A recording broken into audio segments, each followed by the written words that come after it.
Live from the Dome on the campus of Minot State University, the North Dakota NBC Sports Network presents the North Dakota State B. That's all that needs to be said. Good afternoon, everyone. I'm Dan Hammer, along with Lee Timmerman and the rest of the North Dakota NBC crew. And Lee, there is no other event like this in North Dakota high school sports. This is the premier event. And I'm looking forward to it, Dan. You've had the advantage of being to a couple of these things. I've covered state Bs in different states, but it's my first one here in North Dakota, and you can tell by the smile on the face. I'm looking forward to it. Yeah, well, you've worked the State B in South Dakota, and the State B, South Dakota, North Dakota, the same basic thing. Not only a basketball tournament, a social gathering, just a good time that's going to be had by a lot of people. And you can tell by some of the weather around the state, too, but when they pan the crowds, the folks find a way to get here. Yeah, the crowd is down somewhat today, though Mother Nature is roaring across the state of North Dakota. For all of you that can't get out to Minot, we welcome you to our coverage. And the 8-team field assembled this year. As you see, the 8 teams that have made their way through the regional tournaments and the district tournaments to make it here to Minot. Edgeley, Enderlin, Northwood, Minnewacan, Cavalier, Dunseith, Ray, and Reeder. And it is a very, very tough road for Class B teams because you have to be perfect through the district and through the region. And our games this afternoon for you here all across the state.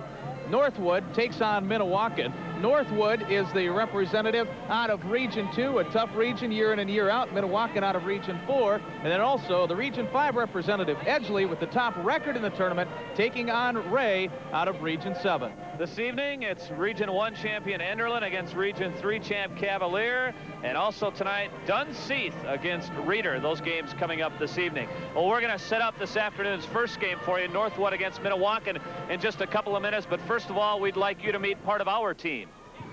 Thanks, Dan. I'm Rob Meltzer along with John Hegry. John, a couple of teams that haven't been here in a while. Northwood, it's been 20 years, 13 years for Minnewacan. It makes for an interesting matchup. Yeah, I would think there's going to be some first quarter jitters from both of these clubs. An impressive player from Northwood, Troy Enger, a 6'4" forward. Minnewacan's going to have to stop their inside game. That's the key. Can they match up with Enger? We will see. Well, for the people who might not be familiar with where these two teams sit as far as the state goes, Minnewacan up by Devil's Lake. That's right. Minnewacan located southwest of Devil's Lake, 19-5 on the year, and Northwood located southwest of Grand Forks, 20-3 on the year.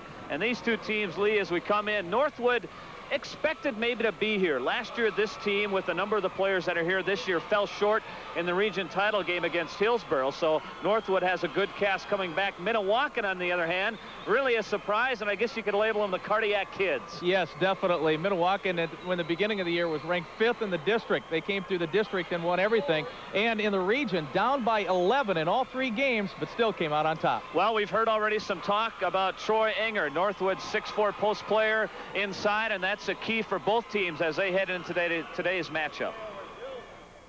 I feel pretty good. We're playing pretty good right now. Playing good as a team, all 5 of us. When you look at Minnewacan, what do you think you got to do against them? We got to probably push it inside and hit the boards real hard because we're a lot taller than they are. Well, they're a good team. They beat some quality teams in Region 2. And first of all, I think we have to stop their inside game and play a good defense. Our 1-3-1 we've been playing all year. So really, that's the only defense we played. So we feel comfortable with that. And that's what we're going to go with. And a couple of players you want to keep your eyes on earlier. On your left, Troy Enger, a senior forward, 21 points a game and nearly 10 rebounds a game for Northwood. And on your right, senior forward Marty Tollefson, leading Minnewacan with 20 points a game, 7 rebounds a game, and he's also a very good free throw shooter. And those two guys and the type of start they have may dictate how their teams do today. Well, if you take a look at the midgets, too, you talk about Tollefson, and we've mentioned him, but also Callie Helgestad. Together, those guys combined for about 40 of their team's points. Right. Between Helgeson and Tollefson, you know, like you said, there's 40 points. But in the region, they did get some scoring from their other 3 starters. So Coach Ron Carlson, Minnewacan, says not everything falls on the shoulders of Marty Tollefson and Callie Helgeson. Fans packing it in. We have the red against the blue in the stands for our first game.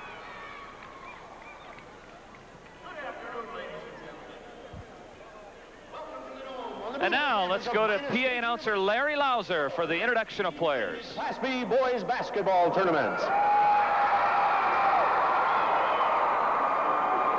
Introducing the team hosts for the team wearing their dark uniforms, the Midgets of Minnewacan.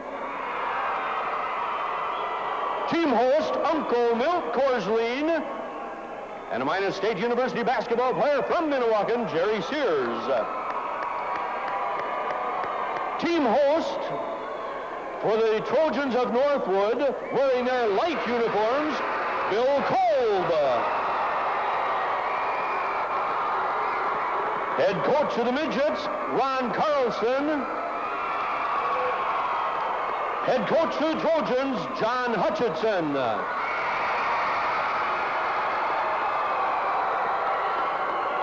Introducing the cheerleaders for the Midgets, Jocelyn Sittel, Lori Nelson, Jennifer Carlson, Darla Arndt, and Darla Michelson. The non-starters for the Midgets, wearing number 21, Ryan Carlson. Non-starter number 23, Jay Schlenker. Number 25 is Ira Compton. Wearing number 31, Alvaro Perez. Dustin King, or pardon me, number 43 is Dean Bennett. Wearing number 45 is Manuel Romero. Number 15, Tony Charbonneau. Also Kip Soggy, Jared Schlenker, and Donnie Bogan. The cheerleaders for the Trojans of Northwood, Jody Kruger, Lori Ostley, Pamela Sherba, Stephanie Jacobson, and Heidi Johnson. The Trojan non-starters, number 10, Troy Good. Trent Myron wears 14. Number 20 is Aaron Gabrielson. Number 22 is Tim Longley. Number 24 is Sean Rodriguez. Number 40 is Randy Tagaton. And number 42, Mark Cosmo. Now introducing the starting lineups. Starting at a guard, he stands 5'8", the senior wearing number 33, Dustin King. A Trojan guard, he's 6'1", the senior number 12, Paul Haspler. Playing a guard for the Midgets, he stands 5'8". The senior wearing number 11, Derek Johnson. The other Trojan guard, he's 6'1", the senior wearing number 32, Brian Overby.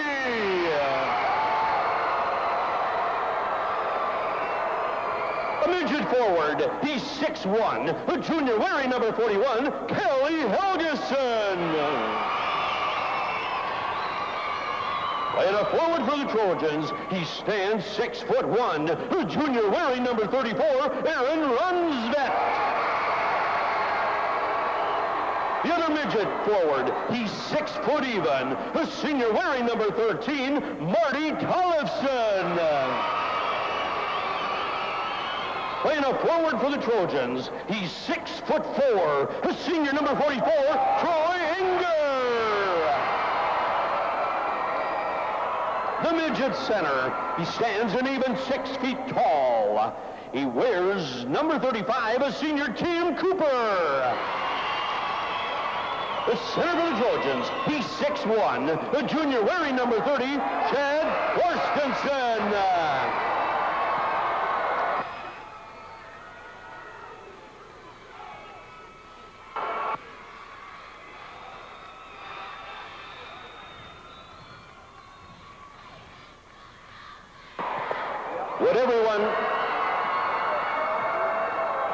Would everyone please remain standing, remove all headgear, place your hand over your heart as the colors are presented by the Minot Air Force Base Color Guard. Please remain standing till the colors are retired. The anthem will be sung by Dr. Joe Hegstead, Director of Music, Minot State University.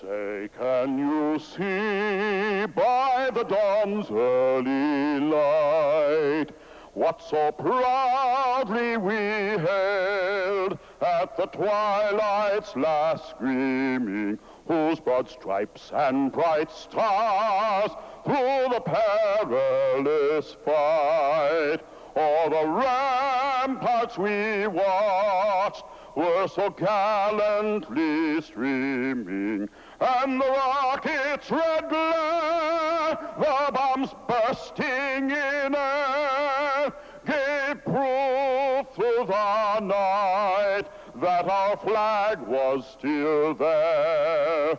Oh, say does that star-spangled banner yet wave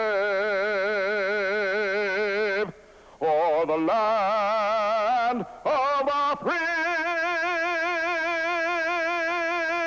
and the home of the brave?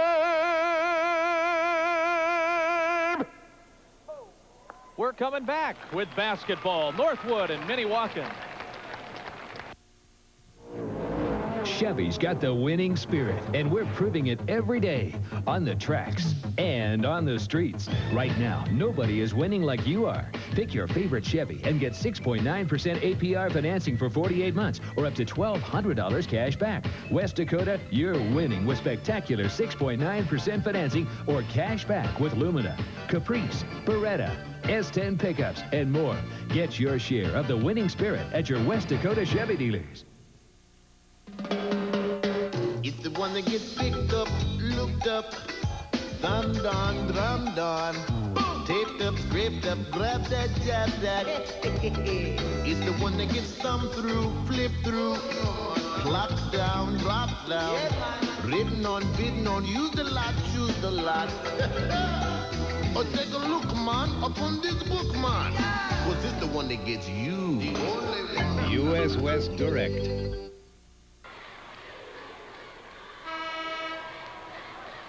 The telecasts of these tournament games have been authorized by special arrangement with the Board of Directors of the North Dakota High School Activities Association. And we're underway. The tip is controlled by Northwood.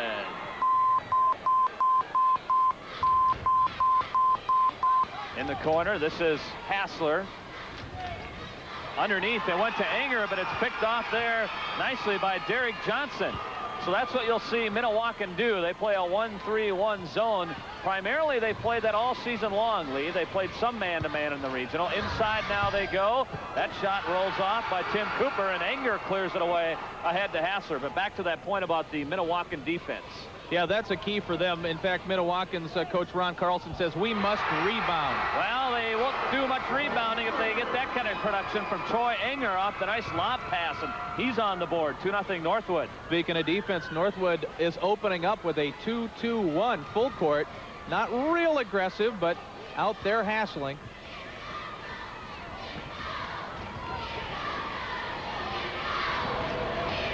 This is Dustin King. Tollefson wears number 13. He took the baseline, but had it knocked away for a minute, and I believe it went off a Northwood body. It went off Shad Thorstensen.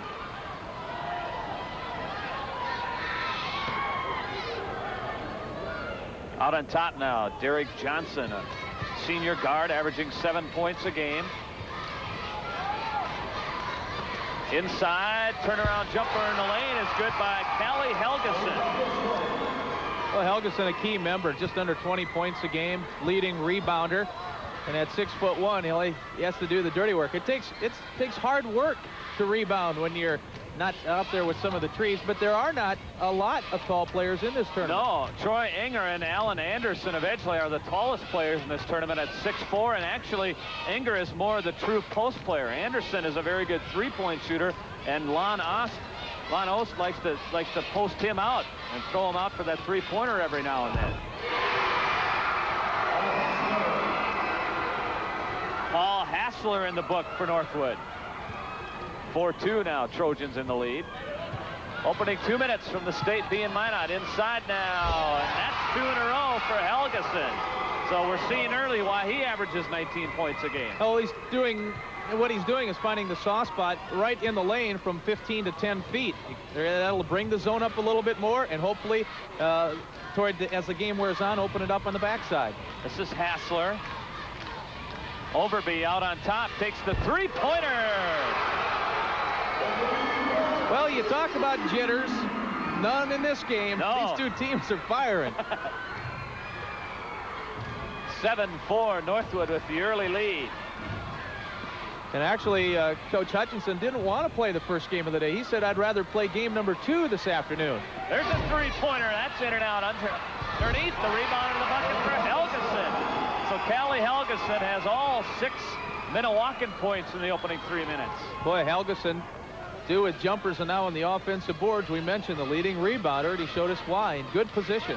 Minnewacan, a very veteran-dominated group. 4 of the 5 starting players are seniors, and they also bring a senior off the bench as one of their reserve players. Overby, now Hassler, he thought about it, but watched tightly there. Inside of the pass, way too far for Enger. So Overby had the right idea in mind and just put a little bit too much on it. Well, it looks like Enger's maybe roaming a little further from the basket on the offensive end than maybe Coach Hutchinson wants him to. Outside, that three-pointer no good, and underneath, it's Rondesvet with the board. Quickly ahead to Hassler. He gets right to the hoop, but drew the foul. I believe it was Marty Tollefson in perfect position. Beats him to the spot. Watch number 13 in the black. He's already there.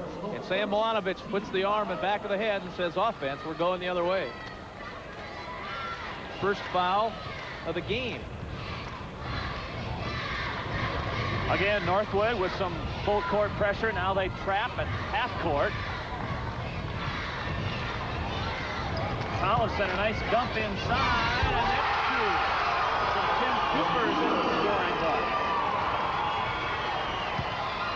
And Minnewacan has an 8-7 lead as these teams back and forth here in the early part of the first quarter.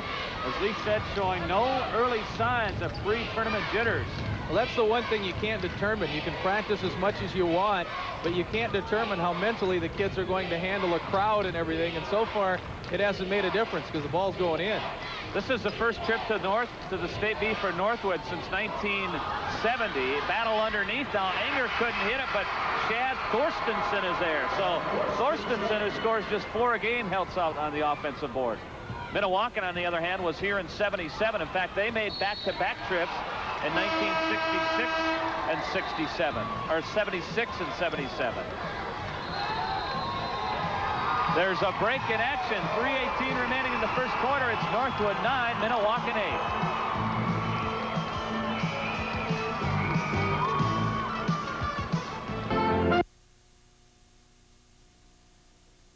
Need a full-size pickup or a new GMC Suburban?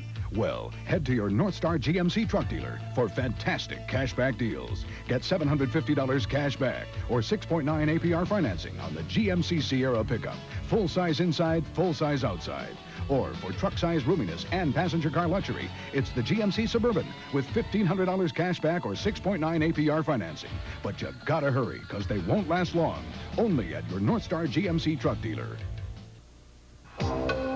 Acme Electric, tool crib of the North. Count on Delta to get the job done right, like the 10-inch Delta contractors saw with 30-inch Unifence, or the Delta plate joiner, stationary tool accuracy and convenience in a biscuit joining machine. From Acme Electric, the largest tool house in the Northwest, with stores in Grand Forks, Fargo, Bismarck, and Minot. Acme Electric, tool crib of the North. Back at the Minot State Dome, where Northwood owns a 9-8 lead. They have turned it over a couple of times, though, trying to ram it inside to Troy Enger. He has a bucket. 4 Northwood players have scored, and Callie Helgeson had 6 of the Minnewacan 10 points. That was Dustin King sliding on in the backside, getting his first 2. You know, an interesting thing with these two coaches, Coach Hutchinson for Northwood says he remembers Ron Carlson when he used to play for Portland back in late 60s and 1970. Because John Hutchison played his high school basketball at Hillsboro. So, of course, those two teams, district rivals, a 3-pointer. That's Hassler. He has 5 and 2 3-pointers now by Northwood. And now Hassler comes up with the steal. Quickly ahead to Overby. Hit it, doesn't roll in. Hassler tried to save it, but went off his own teammate's ankles. It just hit at Brian Overby's ankles, so Minnewacan will take over. Not much choice for Hassler. He did not have time to pick who he was going to throw this one off of. He's just saving it. There it slams off of, I think it tipped the red shoes there of Overby. Minnewacan now for the second time in a row turns it over, so that Northwood full court pressure bothering the midgets a little bit here early.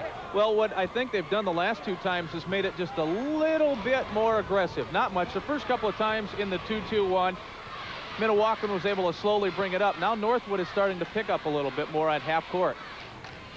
Hassler now Overby. He, of course, looks down inside. Hassler takes the 3, and it rolls out. Underneath for 2 on the offensive boards is Aaron Rondesvet. So all 5 Northwood players have scored. Well, that's a key, too, that Coach Hutch says. Balanced scoring, and he needs rebound. The team does not have much depth.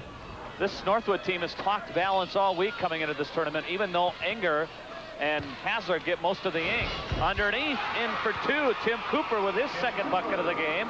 And Northwood leads at 14-12. Well, against a zone, the first 2 passes on how you attack it is so critical to how you're going to have your opportunity. If there are a couple passes back and forth out top, that doesn't move the zone. But if you go down in the corner, then down inside, you move the zone and get ahead of it. Here's Enger over 2 defenders. He doesn't get the bucket, but he did draw the foul, so he'll go to the line for a couple.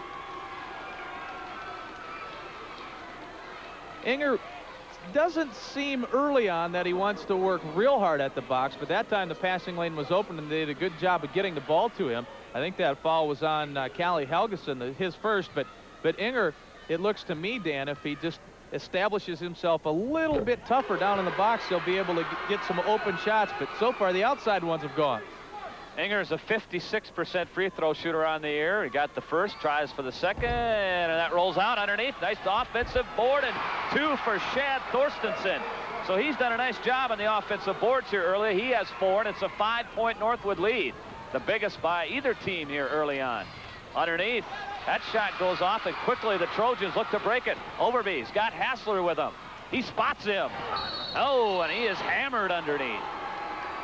Nice little wraparound dribble, too, is what opened up the passing lane on the left side. Because right now, the basketball was staying on the right side of the court, and Overby knew that his help was on the left side, so he had to cross over and get it there somehow. There was a sea of black all the way around him. I think they gave it to King. Dustin King, his first personal, the second team foul, and Paul Hassler goes to the line, a 71% free throw shooter, senior guard.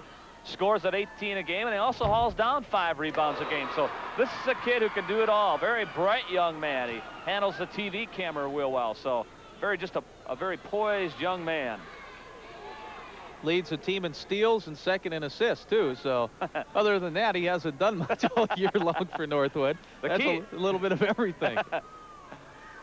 Hassler nails them both, so he has 7, and it's a 19-12 Northwood lead. This is Marty Tollefson.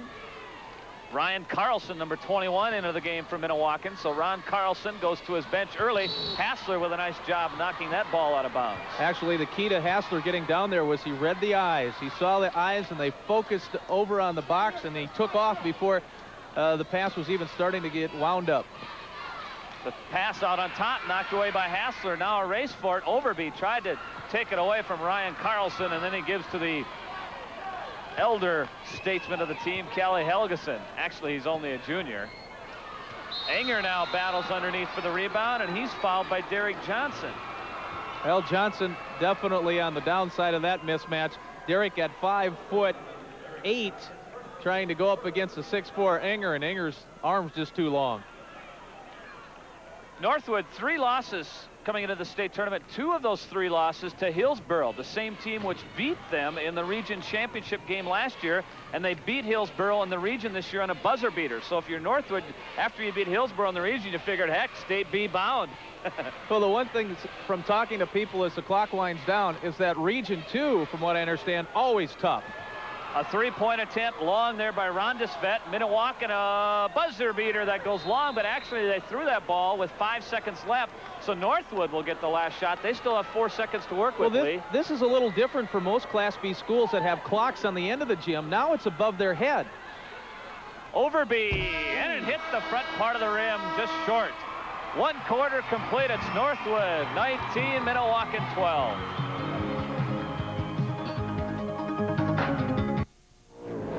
Chevy's got the winning spirit, and we're proving it every day on the tracks and on the streets. Right now, nobody is winning like you are. Pick your favorite Chevy and get 6.9% APR financing for 48 months or up to $1,200 cash back. West Dakota, you're winning with spectacular 6.9% financing or cash back with Lumina, Caprice, Beretta, S10 pickups, and more. Get your share of the winning spirit at your West Dakota Chevy dealers.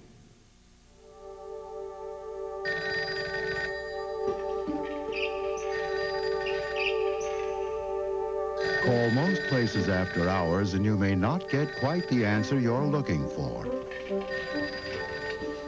At Norwest Banks, we don't think service should stop at 5 o'clock. That's why we're now on call 24 hours a day to handle your banking needs. Norwest Banks. Come to expect the best. All right, we're here with the Minnewacan cheerleaders. Let's get your names. Darla, sophomore. Lori, junior. Jocelyn, senior. Jenny, junior. Darla, sophomore. Quick cheer.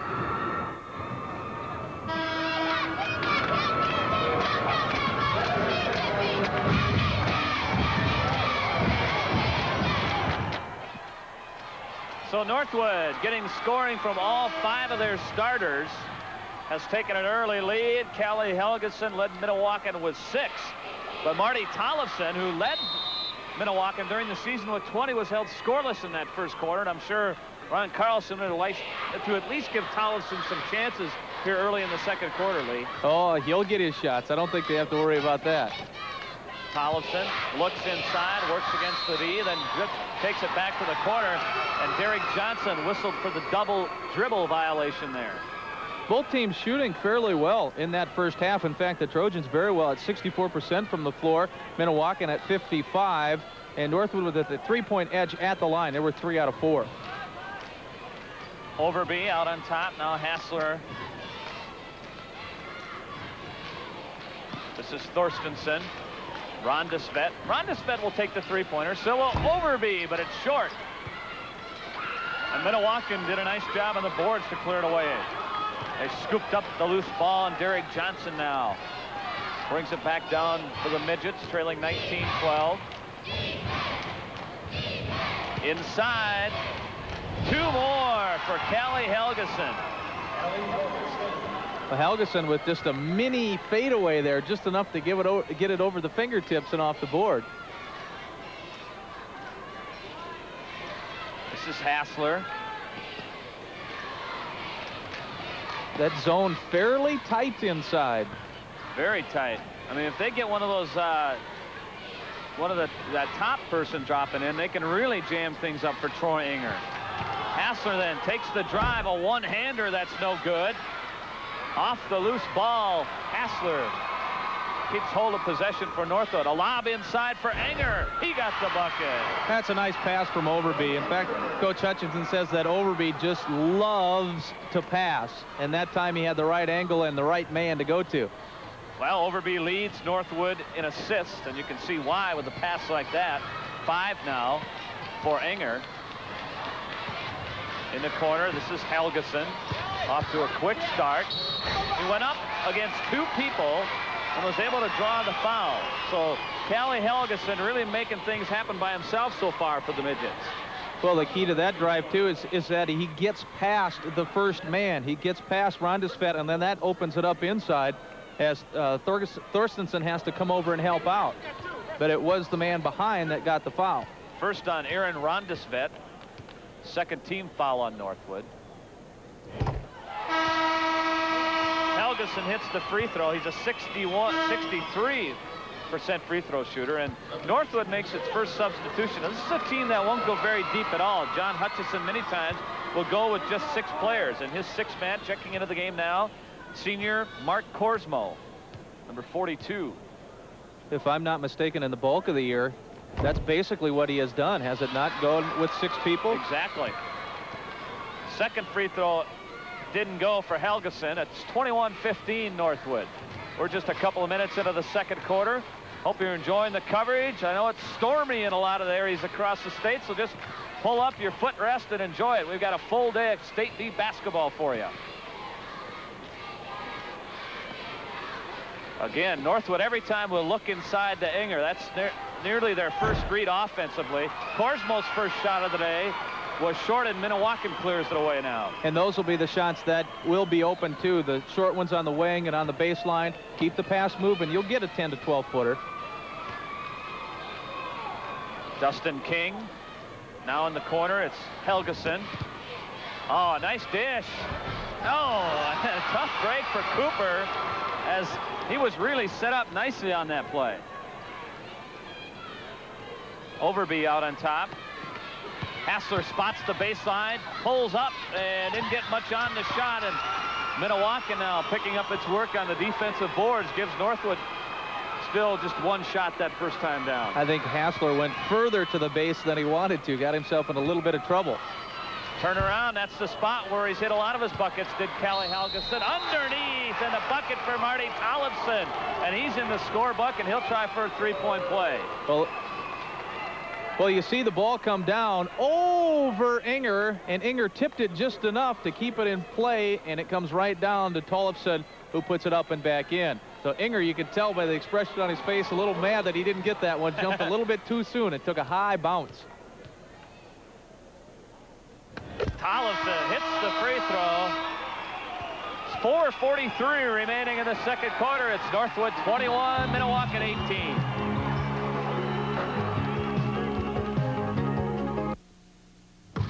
School spirit. Nothing brings it out like a tournament. But top-notch coaching isn't just for sports. A lifetime of winning begins in the classroom with quality teaching for every boy and girl. Professional educators make the difference. Teachers give our children their winning edge, coaching them for a lifetime of victories. So let's invest in education and make winners out of all our students and the people who teach them. Brought to you by the members of the North Dakota Education Association. Teachers who care about your children's future. It's happening now. Spring price meltdown. Spring savings on America's best-selling cars. Save on Ford Escort LX, Tempo GL, Taurus GL. Spring price meltdown. 6.9 financing. Or up to $1,000 cash back. Hurry, it won't last. See your Northland Ford dealer. Welcome back to the Minot State Dome. Callie Helgeson and Marty Tollefson has been the 1-2 punch all year long for Minnewacan. Helgeson had the big first quarter, and now Tollefson has hit a 3-point play to draw the Midgets within 3. This is Overby out on top. Rondesvet takes the shot and hits the 2-pointer. So Rondesvet has a couple of 2-pointers in the game. Well, there's no doubt that that's the type of shot that Minnewacan is going to give up. That long one, beat them from the outside is what they want. So far, they've gone in. That 2-pointer rolled out, and Hassler comes down for the rebound as Tollefson maybe feeling some confidence, put it up quickly down to the other end. Inger for 2. Well, Inger, 6'4", senior, runs the court very well. In fact, if he gets a breakaway, then it's going to get fun, but he beat everyone down that time.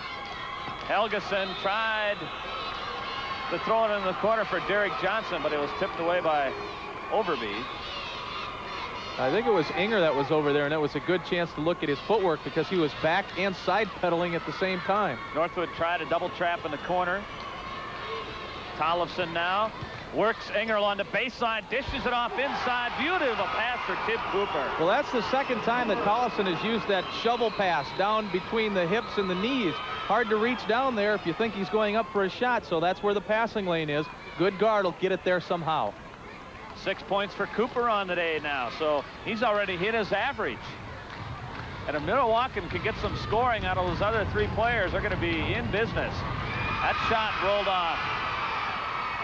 Now the midgets can try to cut into that deficit. It's 5 right now. Tollefson in control. Underneath for Cooper again, and this one wouldn't go. He tries again and hits it. Boy, Tim Cooper playing a strong first half. 8 now in the half for Tim Cooper. It's 25-22. Hassler out on top.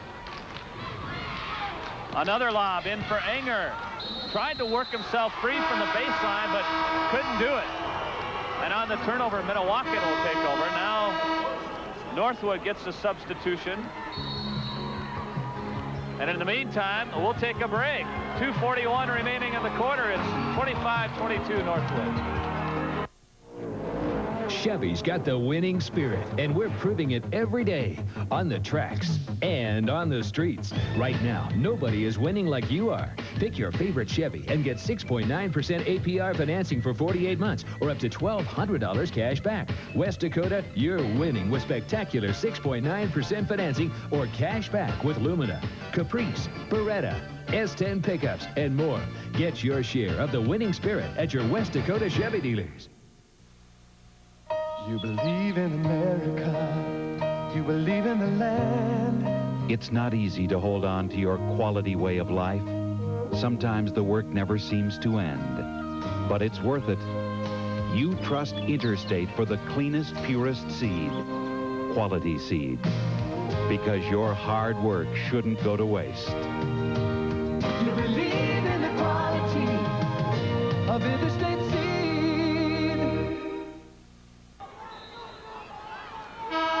Milwaukee got some early momentum. I'm talking early. The first game of the year, they beat Bisbee Eglin, the defending state champions, and Ron Carlson said that really jacked up his basketball team. It set the tone, knowing that you could come out and then take the defending state champions has to be a boost. 2 more for Kelly Helgeson. Man, he has loved that spot on the court today. No, he's planted himself there just inside the free throw line between 14 to 12 feet. He's hit 5 of those buckets so far from that area. 3-pointer for Overby. Well, Overby says, if I score, let's make it a 3. He's got 2 of those so far. So Milwaukee had pulled within a point, but now the lead back up to 4, 28-24. Helgeson. This is a 3-pointer attempt by King, and that rolls off, and Enger is there to pull it away for Northwood. Well, when Enger gets himself in position, there's no one else that gets it but him. Hassler takes it to the hoop. Underneath, it's taken away. Offensive board opportunity for Thorstensen, and then a foul on the play, which I think is going to go to Northwood. Against one of the Trojans, let's take a look and see if we pick it up. Nice strip on that first time, but when Thorstensen put it back up, was a little short, and then I think Hassler, number 12, over the top. Number 2 on him. Second, as you said. Johnson brings it up court now for Milwaukee. 14 fouls for Northwood, 3 for the midgets. Tollefson outside. Johnson for a 3-point attempt that rolled off. Well, Johnson, I think, can take those just about any time he wants to, and might as well keep putting them up. In fact, he leads the team in 3-pointers made this year. Down to 1:10 now left in the half. Enger got free. Not actually got free because he was surrounded by the defense, but got free in terms of his hands and was able to just throw a ball up there and got the bucket. Well, here's where it helps to be 6'4" and strong. No point and even putting it on the floor, because if Inger puts that ball down, it's slapped away. He just turns and shoots, goes straight toward the basket. Heck of a power move by Troy Inger. Can't convert the three-point play. Offensive rebound. Look at that guy battle underneath. Chad Thorstensen. And then Inger got the bucket. But what work by Chad Thorstensen to set that up? Well, you keep going at it. You get 3 or 4 chances, and you expect to make the shot. Inger, after he missed, slid down. Northwood doing the job on the board, especially offensive side. 11 now in the half for Troy Inger. Tollefson now. Here's Helgeson. That's his favorite spot. This time it's a little short. And quickly, Hassler down the court.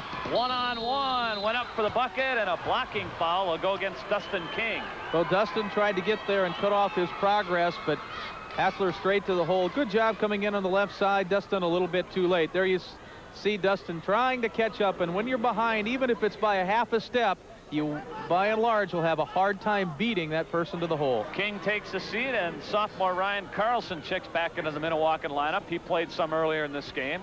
Hassler goes to the line. 71% free throw shooter.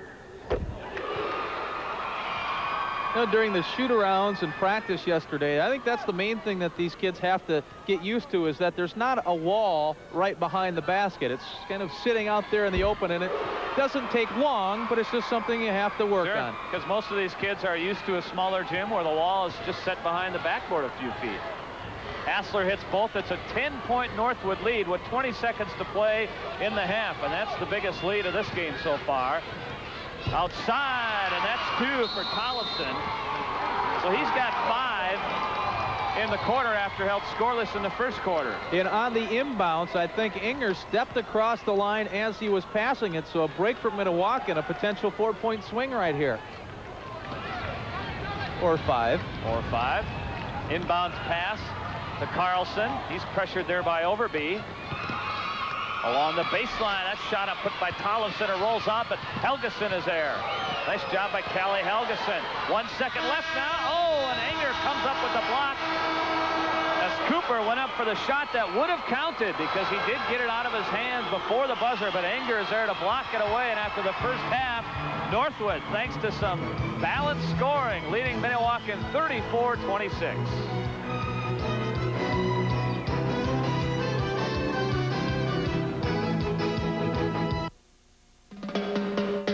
It's the one that gets picked up, looked up, thumbed on, drummed on, taped up, scraped up, grabbed that, jabbed that. It's the one that gets thumbed through, flipped through, clocked down, dropped down, written on, bidden on, used a lot, choose a lot. Or take a look, man, upon this book, man. Was this the one that gets you? U.S. West Direct. Looks like a good day to catch up on some important business, like changing oil and filters. In fact, Cenex brand filters are the only ones I trust to keep this beauty running great. And they make them to fit everything from snowmobiles and motorcycles to cars, trucks, and big farm equipment.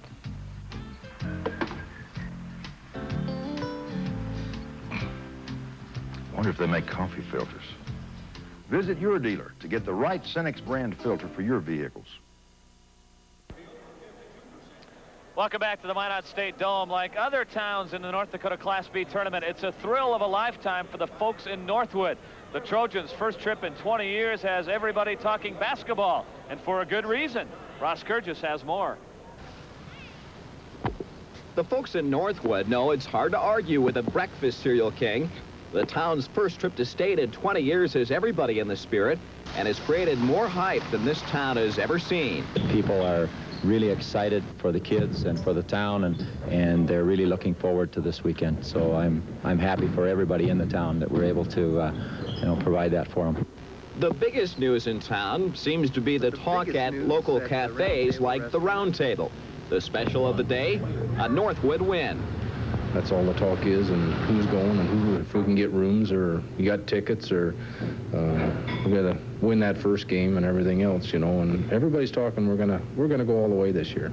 Going to state does cause a few problems for this town of 1,200 people. There's a run at the drugstore on the VCR tapes.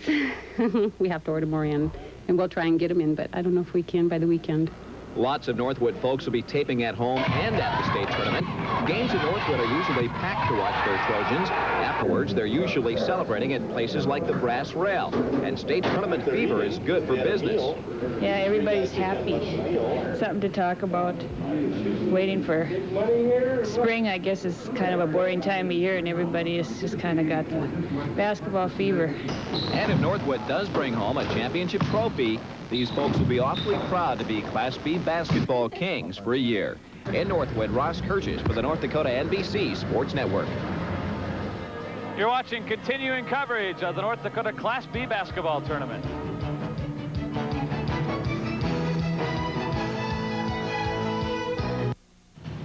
Football gave me great memories and some painful knees.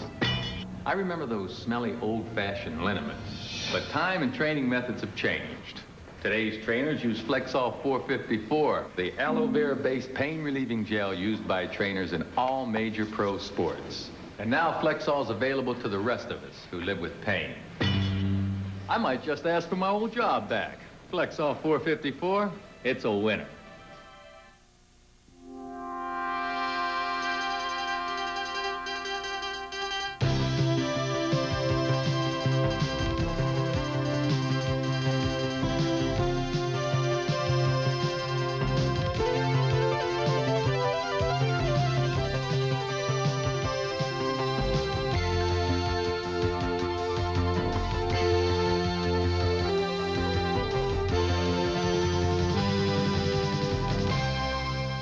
Due to the broadcast of the state Class B basketball tournament, we will air LA Law at a special time, Sunday, March 18th at 10:30, this week only on KTHI 11. Welcome back to the Minot State Dome. Northwood leading Minnewacan 34-26 at the half. And go to Rob Meltzer, who is with the man who's usually at the state tournament and usually along the team bench. That's for sure, Dan. We're with Ed Beyer. Ed, you have a long association with John Hutchinson, the Northwood coach. He played for you in 1962 at the state tournament with Hillsboro. What kind of player was John? Well, I'll tell you, John was, I came to Hillsboro in 1960 and had the JV team the first year, and he was a sophomore at that time, and he started at forward for us, and then next year I got the head coaching job, and John was the starting forward for us, and we were lucky enough to get to the state tournament for the first time in Hillsboro history that year, and John had a great regional tournament for us to get us there. But Hutch was kind of an overachiever, a real hard worker, and you know, he's the same type of person that he is now. You know, he's just a great person and does a super job of coaching. He did a super job of playing back then. And now your rivals in the coaching ranks. You beat him by 1 in the region championship last year, defeated him twice during the regular season this year. I guess they got back at you a little bit, beating you in the first round of region. Obviously, Northwood, a great ball club this year. Northwood's got an excellent basketball team, and we beat them by a little bit a couple times, and we lost a heartbreaker to them this year, but you can see that they've got an excellent team, and I think they'll play well. They're well coached, and they're doing a nice job. Think they got a shot to win this tournament? Well, I think so. If they put it all together, I think this tournament's really going to be up for grabs, and if Northwood can put it all together, I think they've got as good a chance as anybody. Pulling for John? Well, you bet. You know, you've got some of that Burrow blood in him, and he's a great young man, and I got a lot of respect for him. Thanks, Eddie. Good to see you. Thank you. Pretty well played first half, Lee. Yes, it was. I think the rebounding edge, we'll take a look at the stats in just a little bit, but the rebounding edge will tell the difference. We're going to break away now. We'll have more from the State B for you right after this.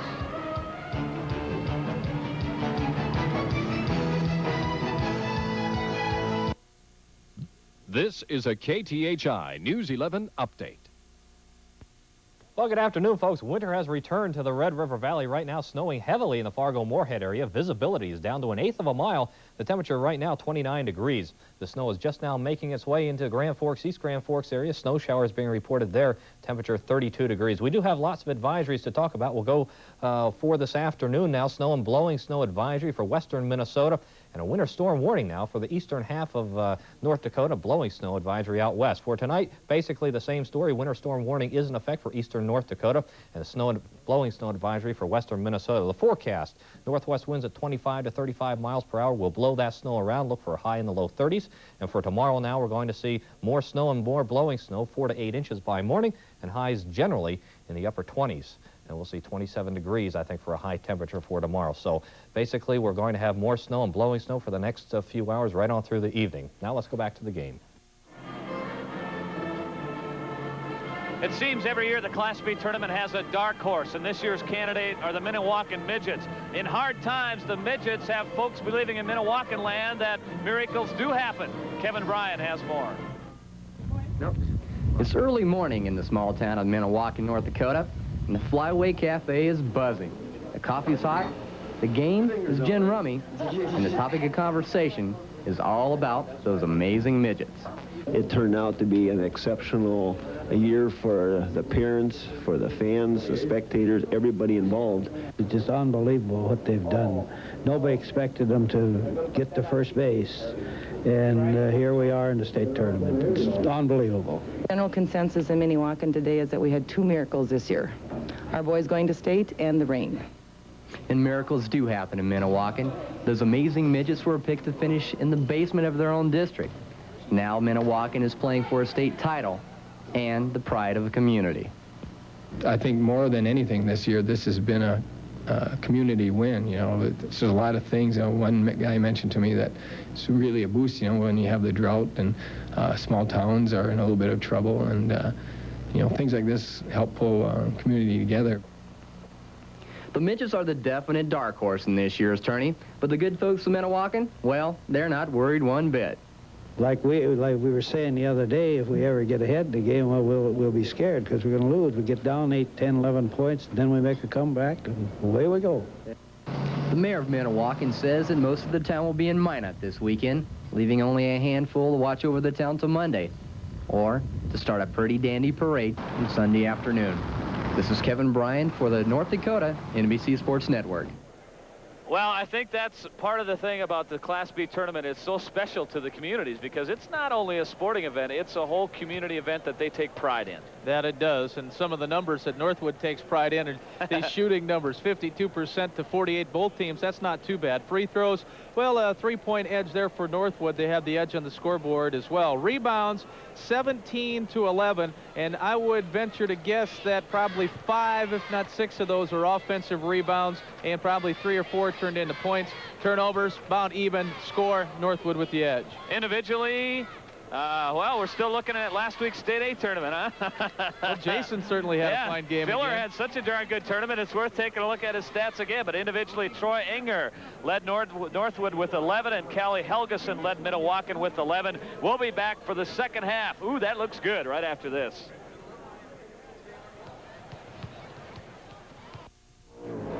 Chevy's got the winning spirit, and we're proving it every day on the tracks and on the streets. Right now, nobody is winning like you are. Pick your favorite Chevy and get 6.9% APR financing for 48 months or up to $1,200 cash back. West Dakota, you're winning with spectacular 6.9% financing or cash back with Lumina, Caprice, Beretta, S10 pickups, and more. Get your share of the winning spirit at your West Dakota Chevy dealers. S&S Specialties has advertising that will work for you. Long after other advertising is forgotten, advertising specialty products from S&S will remain, carrying your message to customers and employees. Advertising specialties from S&S will thank your customers, recognize employees, and will help build customer traffic. S&S Specialties will help your business grow with creative and effective promotional ideas. For service and quality you can depend on, call your local S&S representative today. John Hutchison was the head coach at Northwood in their last state tournament appearance back in 1970. So it's been a while for both of these basketball teams. And both of these coaches as well. A good shot at Ron Carlson. Veterans of the Class B ranks. John with 237 career wins.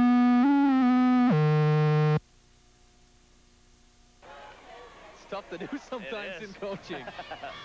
Just ask any coach. We're ready for the third quarter. Northwood leading 34-26. Coming up after this one, Edgeley against Ray. A lot of people saying that'll probably be, at least on paper, it's the best opening round matchup.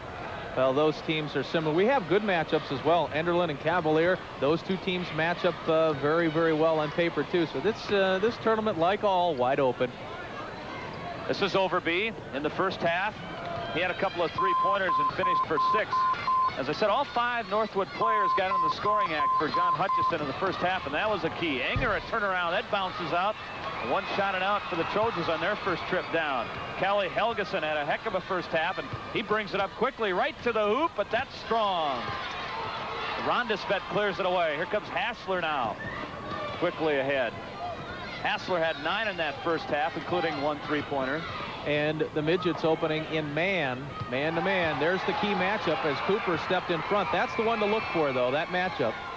Helgeson quickly down the court. This time he's cut off at the baseline. Takes it inside to Cooper. A nice move and 2 for Tim Cooper. So he's in double figures, only averaging 6 on the year, and he's done a fine job today so far. Boy, offensively with the 10 you mentioned, and now defensively, he's got the tough matchup. Minnewacan didn't play any man-to-man at all to speak of during the regular season, but they were forced into playing some man-to-man in the region, and Ron Carlson actually liked what he saw out of his man-to-man defense. And it did work for him. That foul, I think, was on Tollefson. But after the made basket, just when we were starting to talk man-to-man, they switched back to a 2-3. So here's Ron Carlson doing some different things defensively. Now he's back in man, excuse me. Hassler now. Watch there by Tollefson. This is Overby as Derek Johnson draws the assignment on him. But the one to watch is Cooper and Enger down low, because Enger's got some height advantage over him. Hassler took the baseline, and there's a blocking foul on Marty Tollefson. On Tollefson. The key is beating the offensive player to the spot. Tough to do when you're trailing, and that's what Tollefson was doing on that play, trailing the play. Well, for Minnewacan, I mean, they're not down by 11. That's in the region, all 3 games. Underneath for an easy 2, Shad Thorstensen. He had 4 in the first half. In fact, 14 of Minnewacan's games this year were decided in the last 2 minutes. Right. That's unbelievable. These are the cardiac kids. They really are. 11 to 15 points for the point margins in which they trailed in all 3 region games. That shot in and out. Battle for underneath now, and saved by Minnewacan. Tollefson for 2. But credit Helgeson as he kept it alive on the base. Minnewacan must be living right for the success they've had late in the games this year. You bet. Tough to get half of that success, and they've had double than most teams as far as late games. Heroic. Overby out on top. This is Enger. Free throw line. Takes it in a nice soft touch. But actually, these rims are pretty forgiving. They're shooters' rims here at the Dome. You betcha. They so far have seemed to roll in, and that was one where Enger got it to go. That's where Minnewacan would like him to shoot from, actually. Johnson. Helgeson took the shot. This time it doesn't roll off, and Enger is there. Quickly ahead, he's got Hassler breaking down the far side for 2. So Hassler's in double figures, and Northwood's lead is back up to 10. 40 to 30, 5:05 remaining in the third quarter. And Hassler with the tip. But there again, he anticipated well, and as you pointed out earlier, he was walking in the eyes, forcing that tip ball. There's a break in the action, so we'll do the same. 5 minutes left, third quarter. Northwood in control. Down 10 yards, turn back. A break. Down! No matter how good something is, something always comes along that's better. When it comes to weed control in wheat and barley, it's Harmony Extra, the newest way to tackle your toughest broadleaf weeds. As you drive into the sedate North Dakota town of Mayville, you never expect to come upon a university nestled within the peaceful neighborhoods. Mayville State University, a foremost leader in North Dakota education, the oldest state college, fully accredited with outstanding faculty members, offering extensive fields of study, while the personal aspect of education remains intact. Mayville State University. Make it your choice.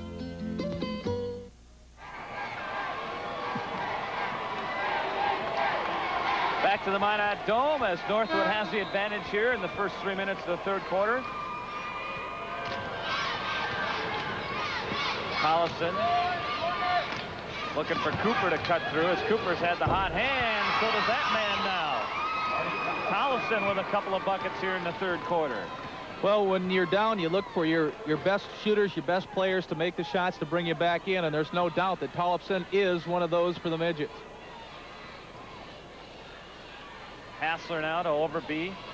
Northwood had 3 3-pointers in that first half, a couple by Overby and one by Hassler. A whistle and an offensive foul on Hassler. A dip of the shoulder did him in, I think, on Hassler that time, his third personal. And here you see number 12, Hassler, going against Tollefson, putting the shoulder down. Both players got to the spot about the same time, but it was Hassler trying to take the advantage.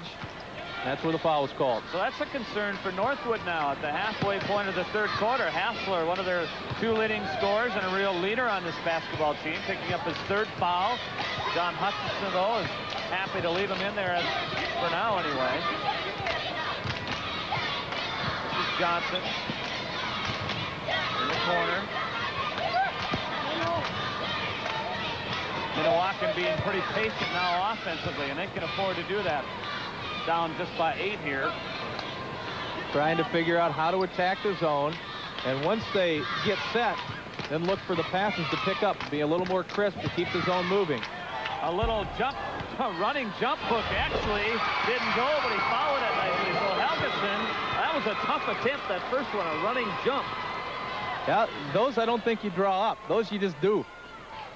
Tough to draw up the running jump hook, but it's he came back and got the offensive board. Hassler now. Enger again way out on top, and a traveling call. And I think they were watching for that because Enger handled the ball just seconds before that. And they got him on the second try. And now a timeout on the floor called by Ron Carlson in Minnewacan. 3:19 remaining in the third quarter. Northwood on top by 6. Chevy's got the winning spirit, and we're proving it every day on the tracks and on the streets. Right now, nobody is winning like you are. Pick your favorite Chevy and get 6.9% APR financing for 48 months or up to $1,200 cash back. West Dakota, you're winning with spectacular 6.9% financing or cash back with Lumina, Caprice, Beretta, S10 pickups, and more. Get your share of the winning spirit at your West Dakota Chevy dealers. I'll never forget the day I got my first baseball glove. Dad had opened a savings account for me at Metropolitan Federal. I saved every penny I could till I had a glove of my own. You know, Metropolitan has come in handy more than once over the years. They helped us buy this home and then add on once the grandkids started visiting. Hey, Tommy, let's go play catch. Since 1926, now and for generations to come, Metropolitan Federal Bank is here for you.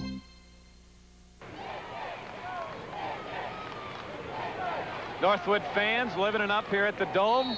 Mother Nature couldn't stop those crazies. Well, some would think that we were crazy for making it as well as some of the way the roads were looking the other day. I'm glad that day is over with yesterday. Baseline pull-up jumper. Oh, what a beauty of a shot. Woo! Marty Tollefson. Kept his shoulders square. Actually, when he jumped up, squared the shoulders and then triggered it. That's tough to do. Tollefson 6 in this corner now. Overby 3-pointer, that's off. And Minnewacan with good position on the boards. And Thorstensen whistled for the foul. So Thorstensen was, well, in the minority that time. It was 1 against 2. Thorstensen came in from the side and did get the foul. But Minnewacan has to be loving the position they're in compared to what they came through in the regions. Well, that was something else. That is. That's an amazing stat, being down by margins of 11 to 15 in all 3 region games. In fact, they never led at half in a district or a region. Tells you something about their stamina, too. You know, they've got the ability to come back and complete the comeback. 3-pointer attempt. Tollefson for 3. And he's brought Minnewacan right back into this one. The Midgets trail by 1, 40-39. 9 points in this corner by Tollefson. Hassler down the corner. They go to Enger. He lost control of the ball, and he's upset with himself, and Minnewacan can take its first lead. But that's the place that Northwood, I think, should get the ball. Down in the box, you saw Enger out by the free throw line, picked up a travel call. He's the tallest guy on the court and probably the strongest guy on the court. Set him down low. We saw him go to him a little early in that first quarter, but really not that much since then, Lee. Outside, now in the corner, this is King. Nice dish underneath. Cooper is loose, and he has a shot blocked. But it was a heck of a setup from Helgeson just to get the ball to Cooper inside. Well, the drive brings the defense up, and the pass. Nice little pass down low. There you see Rondesvet that has to go up low, and then Inger out of nowhere comes and slaps it away. Johnson out on top now. Here's the hot hand. 2 more! Tollefson putting on a clinic here in the third quarter, and Minnewacan, which trailed 40-30 at one point, leads 41-40. Well, 11 straight by the midgets. You talk about players getting in what they call the zone. He doesn't hear the crowd. He doesn't hear anything. All he sees is the bucket, and it's going in. There's Inger inside for 2, and that's what Northwood has to try to attack with right now. And Inger's second of the third quarter, and they're back on top. That's just where Northwood has the advantage in a half-court game with Inger down low. Helgeson now on the far wing. This is Johnson. Now Tollefson. Watch closely there by Overby. Inside. That shot rimmed out, but a nice job on the offensive boards. And give Helgeson credit for following his shot and keeping with it. Well, it's that running jump hook. Helped him warm up for that spinning hook that time. He likes that one-hand material. Here's Hassler, now Overby out on top. Again, Inger inside for 2 more. So Helgeson came over to help out, but it was too late. As the pass was in the air, he slid across the lane. But when you're fronting a man like that, you have to have somebody within a step and a half in behind, and that time the midgets didn't. Holy smokes, 3 more for Tollefson. And it's 46-44 Minnewacan. Boy, that's lighting it up. Woo! Randy Torgrimson did it last week in the A. And now Marty Tollefson is doing it here for Minnewacan. Inger over 3 defenders scored. So Inger's last 3 baskets down low.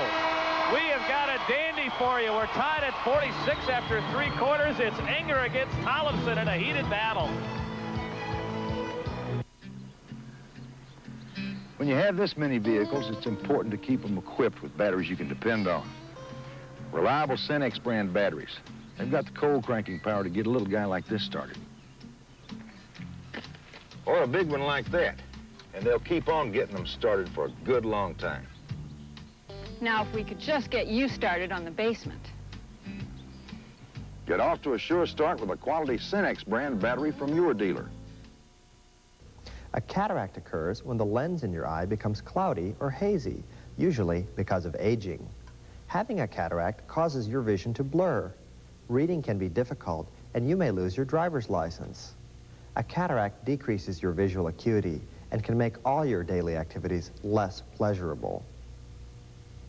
We provide you with quality professional eye care service by board-certified ophthalmologists. We perform laser and minor surgical treatments in office when needed. We're with the...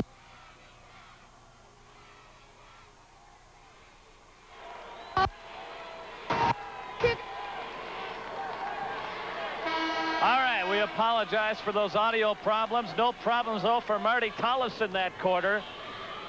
He put on a show, scoring 14 of the 20 points by Minnewacan. They're tied at 46. Minnewacan outscored Northwood 20-12 in that quarter, including an 11-point run. This was 40-30 at one point in favor of Northwood. Both teams still shooting very well, however, from the field. Derek Johnson, a 3-point attempt, and Inger. Northwood at 58%, 19 of 33. Minnewacan 21 of 40. The rebounds for Minnewacan is where the advantage probably came, as they out-rebounded in that third. Rondesvet hits the bucket. That's his first of the second half, and he's got 6 now.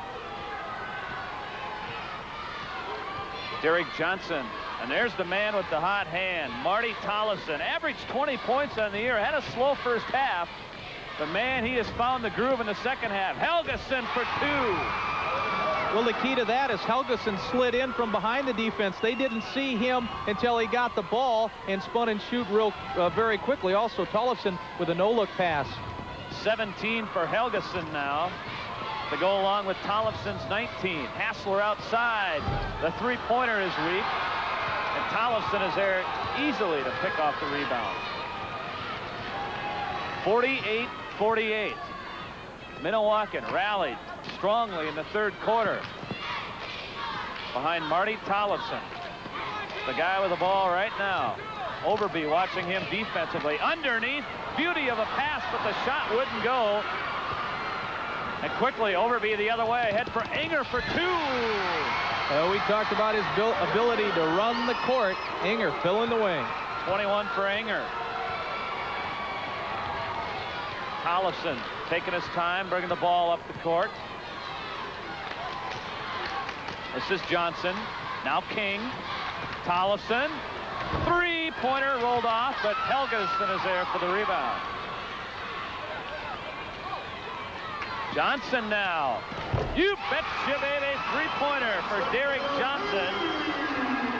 His first bucket of the game. And what a big one. Put his team back up.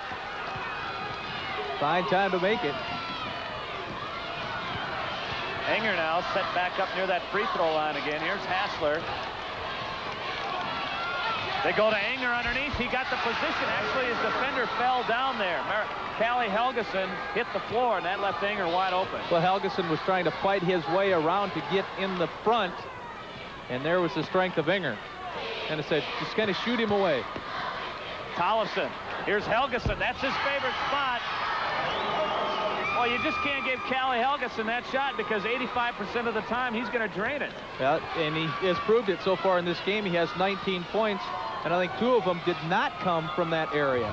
Overby left alone. Three-pointer. He didn't get the membership roll, and it went off Troy Enger's hand. So Minnewacan leading 53-52 gets the substitution in the man of Brian Carlson, and Northwood wants to talk it over. 5:03 remaining. It's a one-point ball game. Stay with us, folks.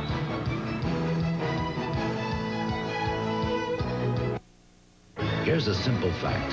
The S15 Jimmy from GMC Truck is ranked highest among all other domestic vehicles in its class for customer satisfaction in product quality and dealer service. Now, here it is in simple English.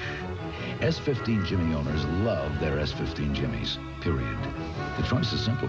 Get an S15 Jimmy, and you'll love it, because quality counts.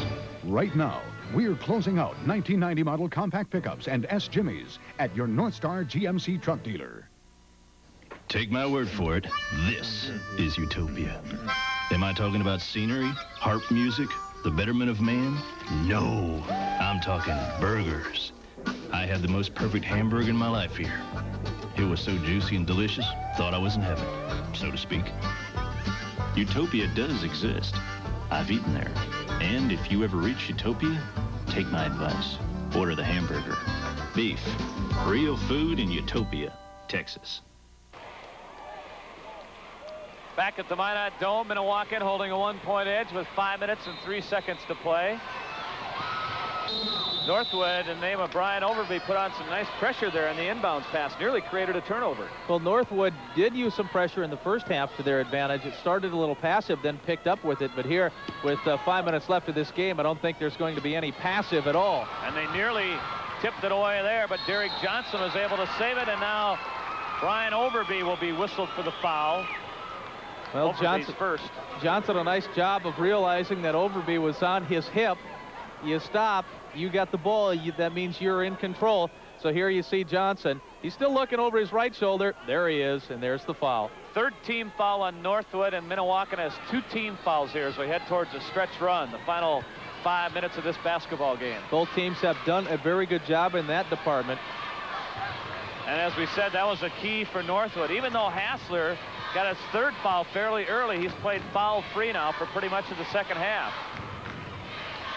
Helgeson out on top, just playing catch with Derek Johnson. It's interesting what the midgets are doing, spreading it out, taking their time. And they've got the lead now, so they can afford to do this with the basketball and get Northwood in the kind of defense that they'd like to play and win.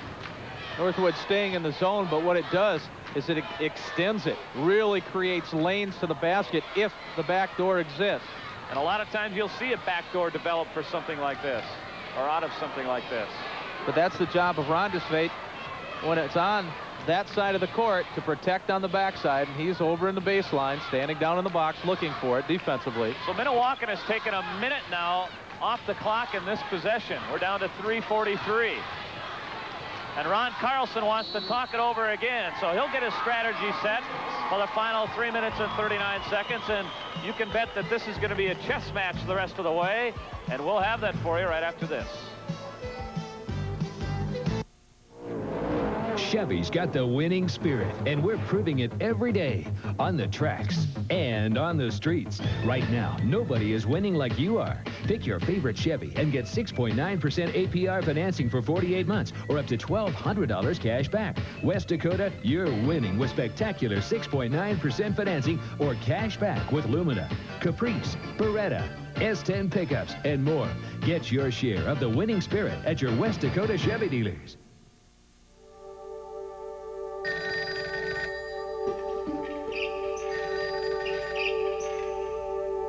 Call most places after hours and you may not get quite the answer you're looking for. At Norwest Banks, we don't think service should stop at 5 o'clock. That's why we're now on call 24 hours a day to handle your banking needs. Norwest Banks. Come to expect the best. Well, you see a fan of Dustin King's there, Minnewacan, a Dustin King button on the cap of that young man. Be interesting to see now if Northwood comes with the same defensive set, how Minnewacan attacks this, because Ron Carlson got a good look at it there prior to that timeout. They came out basically man. Basic man-to-man. Not real tight, but it's still a man. Tollefson out to Helgeson, and he's happy just to bring it out. So obviously Minnewacan wants to run as much time down as possible, nursing a 1-point lead down to 3:15.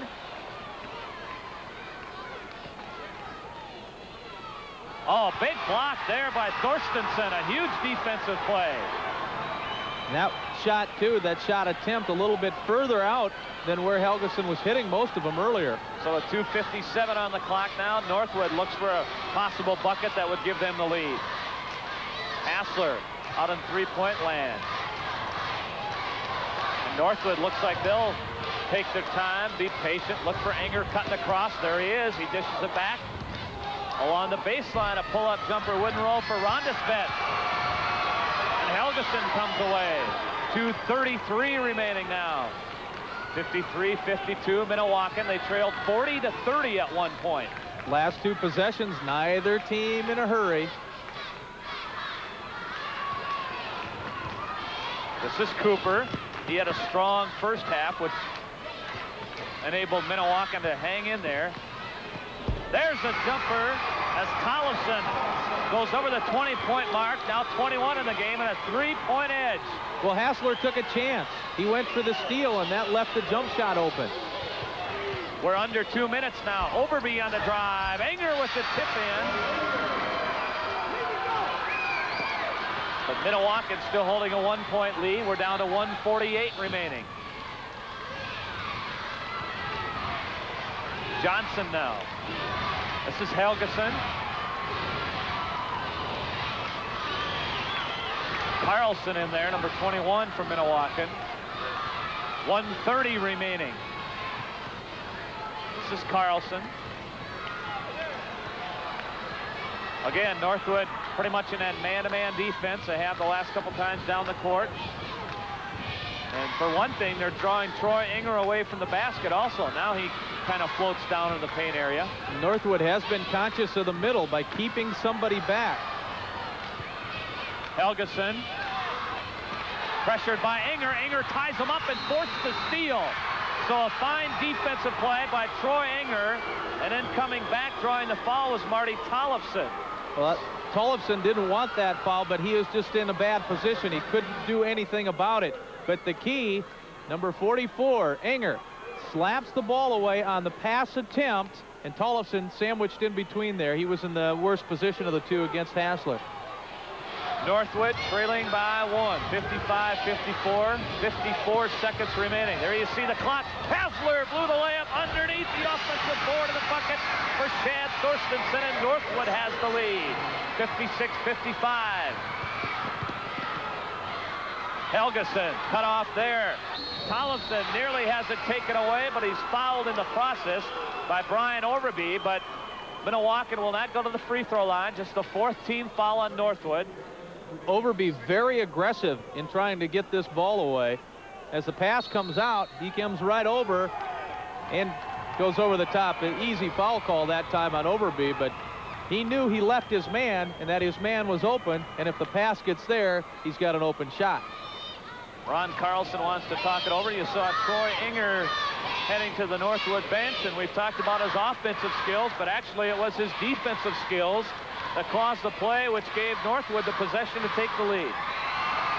Coming over and stealing the pass. 25 points for Inger. Tollefson leads Minnewacan with 21, and Callie Helgeson has 19. That's no strange set of events either for Minnewacan. The midgets all season long, with Tollefson and Helgeson being the two guys who've done the bulk of the scoring.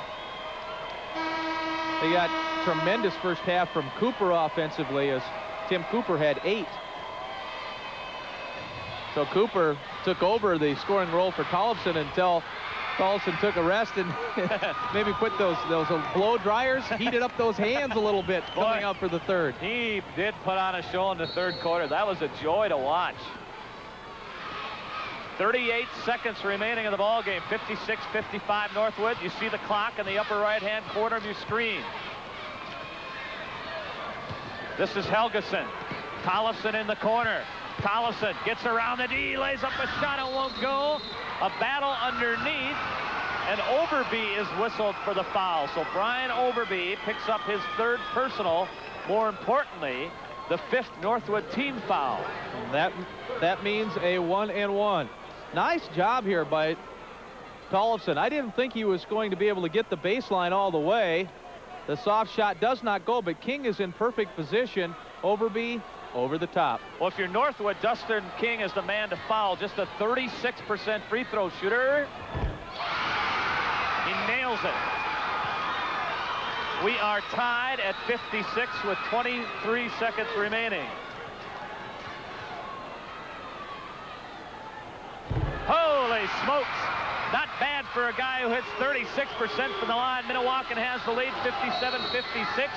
19 seconds left, and now John Hutchison wants to talk it over.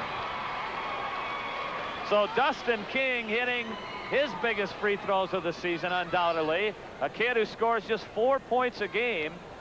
And actually, you know, when he went to the free throw line, Marty Tollefson walked over to the free throw line and tried to shoot the free throws, but was escorted off the line for King, and he calmly hit the 2. So that's because Marty and Dustin were both there with Overby, and as far as Tollefson, a 75% free throw shooter, but Dustin says, hey, in this game, I'm shooting 100%. A couple of big ones. If you missed the first 3 quarters of the ball game, Northwood controlled. They led at 19-12 at the end of the first quarter, 34-26 at half. It was tied after 3 quarters, 46-46, and since then it's been back and forth. Now, it was what was it again? I believe an 11-point run. It was 40-30 at one point in favor of Northwood, and then Minnewacan went up 41-40.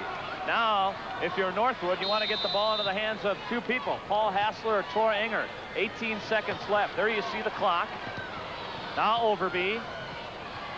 A lob inside for Inger. He got free for 2. But it looked like it was going out of bounds, but Inger went up for it and got it. King now. Johnson. No!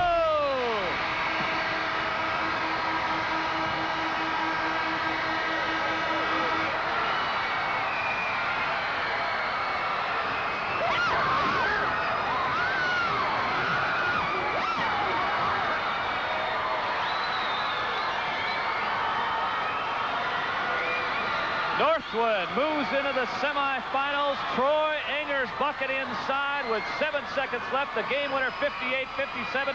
Let's go to Rob Meltzer. All right, we're with Troy Inger, winning basket. Tell me about the play and how it developed. Well, we wanted me to come off a pick over here and get the ball from Ron is it over the side, but they covered me up pretty good, so Brian got it out here on the top, and he just lobbed it over, and I put it in. Boy, you know, you guys had this game under control, and it got away from you. What happened there when they started getting back in it? We started missing our shots, and Tollefson got real hot. He didn't miss for a long time there. Feel fortunate to get the win in this one? Oh, I feel we had him most of the way, but I would have been pretty disappointed if we had lost. All right, good luck, Troy. Congratulations. Thanks. Let's go over to John Hegre. Thanks, Rob. We're with Ron Carlson. Ron, credit to your ball club. You were down by 11-10. You fought back. Well, we've been doing it all year. We're behind every game in the regionals. We just have confidence that we can keep coming back at them. Tollefson got hot in the second half, and Helgeson. We didn't want Inger to get the ball at the end, and we said to follow him as soon as he touched the ball because we had to fall to give, but we didn't do it, I guess. Did you want a timeout there at the end? We wanted a timeout, but everything happened so fast, the kids just forgot to call it. Tough loss, Coach. Good year. Thank you.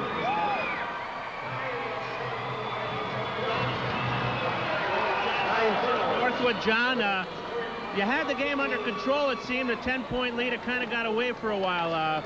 Were you your offense kind of get out of sync there for a little while? Well, we didn't quite run it as hard, maybe, but I think some of it had to do with the way Minnewacan was trying to take away the things that we wanted to get, the people that we wanted to get the ball to. So they played a super second half, and our size was a real key at the end of the ball game for us to get the win.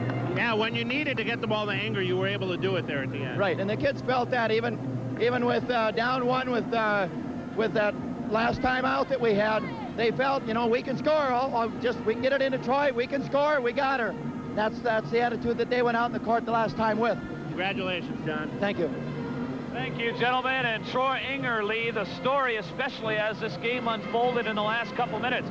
For one, he forced a steal, a defensive play, which gave Northwood a possession, which they regained the lead. And then secondly, his game-winning bucket with 7 seconds left. Boy, it was a very nice offensive setup, too, because you call the timeout and you have the kids run what you want. You just heard Coach Hutch say, we wanted to get the ball to Inger. The lob pass came. I thought at first it was going to go over his head, but the big 6'4" guy went up and got it. What a beauty to open the State B tournament at 58-57. Northwood moves into the semifinals. Edsley and Ray coming up in a little while. You're watching the State B along the North Dakota NBC network.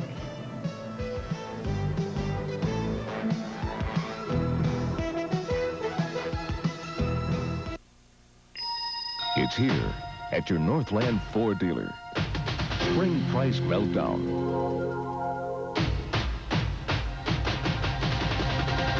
$119 for a bedliner. $6.9 financing. Or up to $1,500 cash back. It ends soon. Spring price meltdown at your Northland Ford dealer. Men, look at John Deere's visibility to the front wheels. Ooh, Deere has an excellent view of the crop, sir. So what are we going to do about it? We're working on a paradoxical periscope with equal view to both front wheels, sir. Deere's Sound Guard body has an excellent view to the rear drawbar, too, sir. So what are we doing about that rear view? You know what to do. Turn to your John Deere dealer.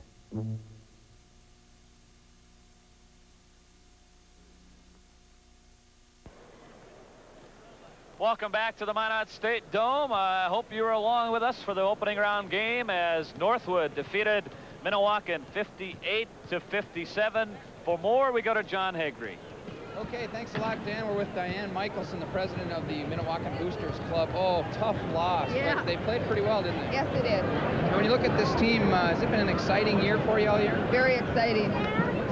What was the key to this team? I mean, you haven't been here. This is the third time you've ever been to state. Right. What was the key to it, do you think? What was the fun part about this team? Hard work.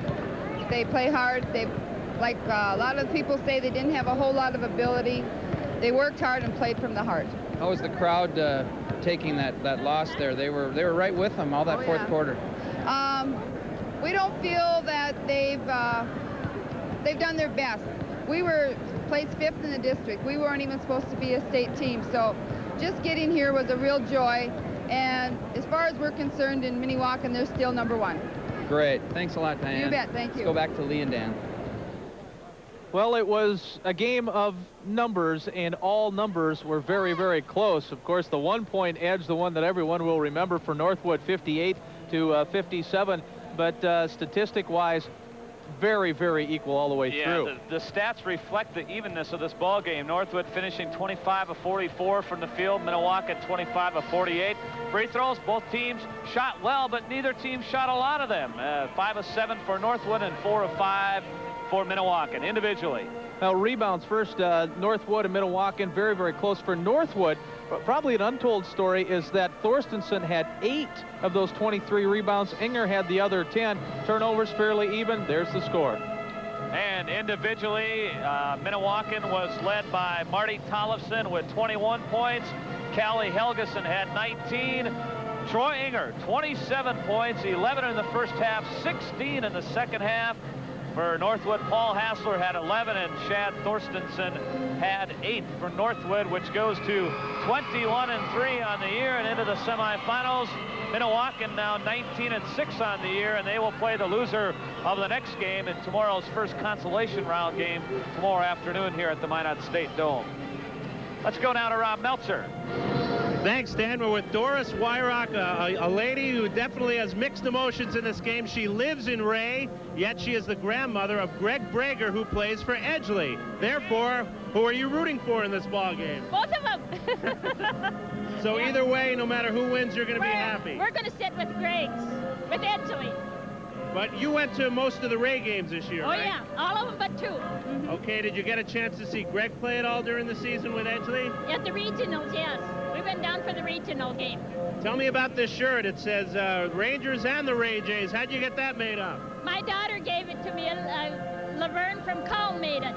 All right, thanks for joining us. Enjoy the game. Yeah, thank you. Ah, yes. A unique situation. You got to love those kind of stories at the State B. We'll have more for you right after this.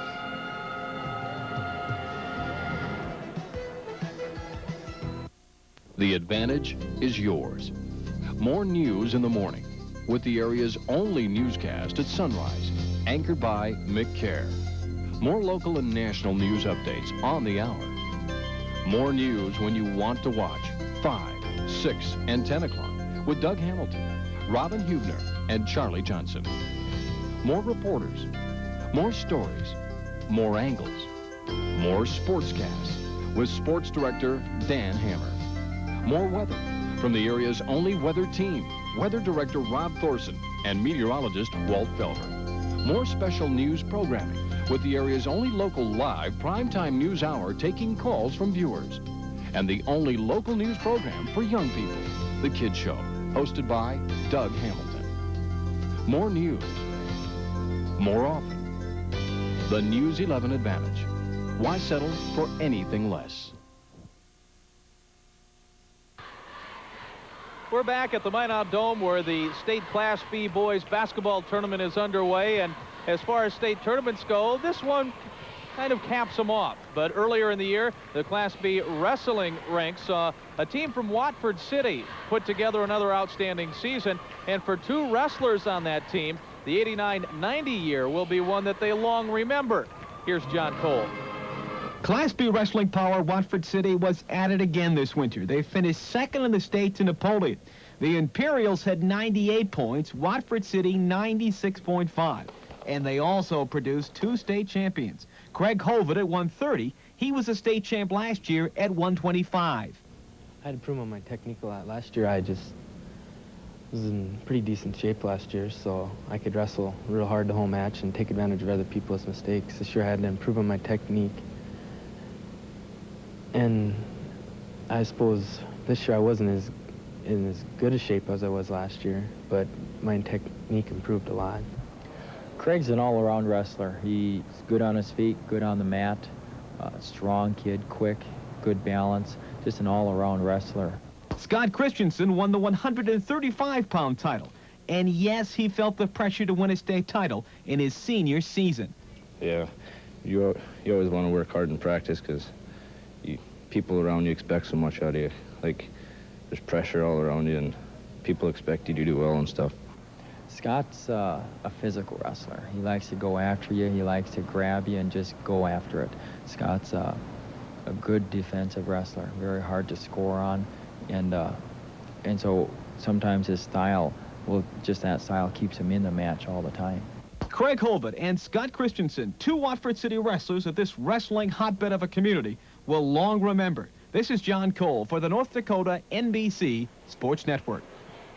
Well, Watford City and the wrestling and the Wolves were so close to this big show as well, but it was a team that we will see next, Ray, that took them out in the region final. Well, year in and year out, Watford City produces across the board some of the best athletes and teams in Class B. I mean, that's always a team you see at or near the top in any individual or team spot in the team sport in the state. And let's go over to John Hegre here as we're between games. All right, thanks, Lee. That's right. Ray and Edgley going at it next. We've got Ken Lund here, father of Laverne Lund. For the people around the state, tell them about this Ray J team now. They were ranked #1 earlier in the year. Well, they were ranked #1 twice on and off. We're awful proud of them. They played hard to get here. They went into a skid toward the end of the year, but they've played real hard toward the end of the year to get here, and they were in the regional tournament the last 4 years, and the 4th year was the charm. They won it, so they're here, and hope they play a good game. In talking to some of the kids on the team, they say that they win the ones that count. Do you feel like you're on a roll here coming into the state? Well, I think so. They're playing real good toward the end of the year, and especially in the Dome. They're getting to play here good. They're the 4th game this year in the Dome, so I think they'll have a good game. Well, they didn't get a very good draw, did they? Edgley, the best team here with a 22-1 record. Little jitters maybe going into this game, or what do you think? Well, Edgley is, I heard, is a favorite, but you got to beat them all when you take state champ anyway. So whether we get them first or last, it doesn't make any difference. Might as well get it over right away. Get it over right away. Thanks a lot, Ken. Thank you. Let's go back to Dan and Lee. And we're coming right back as the J fans are getting warmed up, Ranger fans as well. We'll be back to the Dome in Minot in a moment. Since October, you've been able to tune in to KTHI News 11 on the road with KMAV Radio 1520 AM and 105.5 FM at 5 and 6 o'clock. Now we're welcoming KQWV 1550 AM to News 11 at 5 o'clock, KQLX 890 AM to News 11 at 6, and KQLX 106 FM to News 11 at 6 and 10 o'clock. Together with these fine radio stations, we'll bring you the local news, weather, and sports you want when you're away from your TV set. Join us on radio on News 11 Advantage. Football gave me great memories and some painful knees. I remember those smelly old-fashioned liniments, but time and training methods have changed. Today's trainers use Flexol 454, the aloe vera-based pain-relieving gel used by trainers in all major pro sports. And now Flexol is available to the rest of us who live with pain. I might just ask for my old job back. Flexol 454, it's a winner. And back to the Minot Dome, you take a look at the Edgley Rangers, the defending champions of Region 5, the only team to be back at the state tournament this year. And Lee, before we break away for a news break here, I guess one thing about these two teams, a lot of experience. Both teams have 4 starters returning from a year ago, and that should help them in this contest, especially early in the game. Yeah, and you talk about youth and you talk about experience, but Edgley's a team that has the mix, youthful experience, because they were here, they know what it's all about. Yeah, I mean, a couple of sophomores and a couple of juniors plus a senior in that starting lineup. So as people expect, this could be one of the top matchups in the opening round, but that first one wasn't bad either. We have more basketball coming for you along the way in a few minutes, but first we want to send you back to your local stations along North Dakota in this mid-afternoon news break.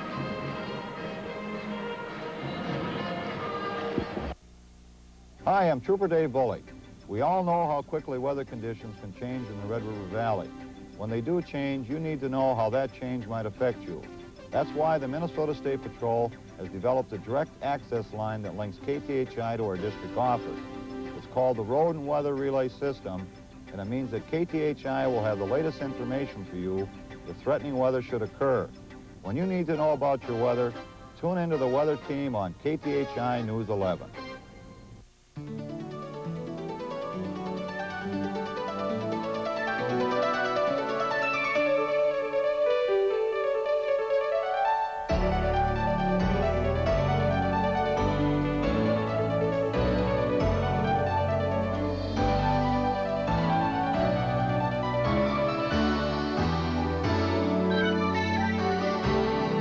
The News 11 Advantage.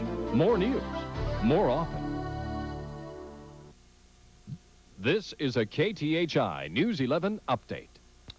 Good afternoon, everybody. As you can tell, quite a bit of snow has fallen, at least 3 inches already in the Fargo-Moorhead area. We have a number of weather-related announcements, and then Rob Thorson will join us with a forecast. North High School Orchestra concert postponed tonight. Funeral and visitation for Raymond Thompson of Kindred postponed for a day. Moorhead Beginning Experience canceled tonight. The Region 8 basketball games in Crookston tonight are postponed until the same time tomorrow night. The FM Camera Club auction tonight rescheduled for May 17. Moorhead Adult Education canceled tonight. The Annetta Sundale ELCA women have postponed their meeting till March 22nd.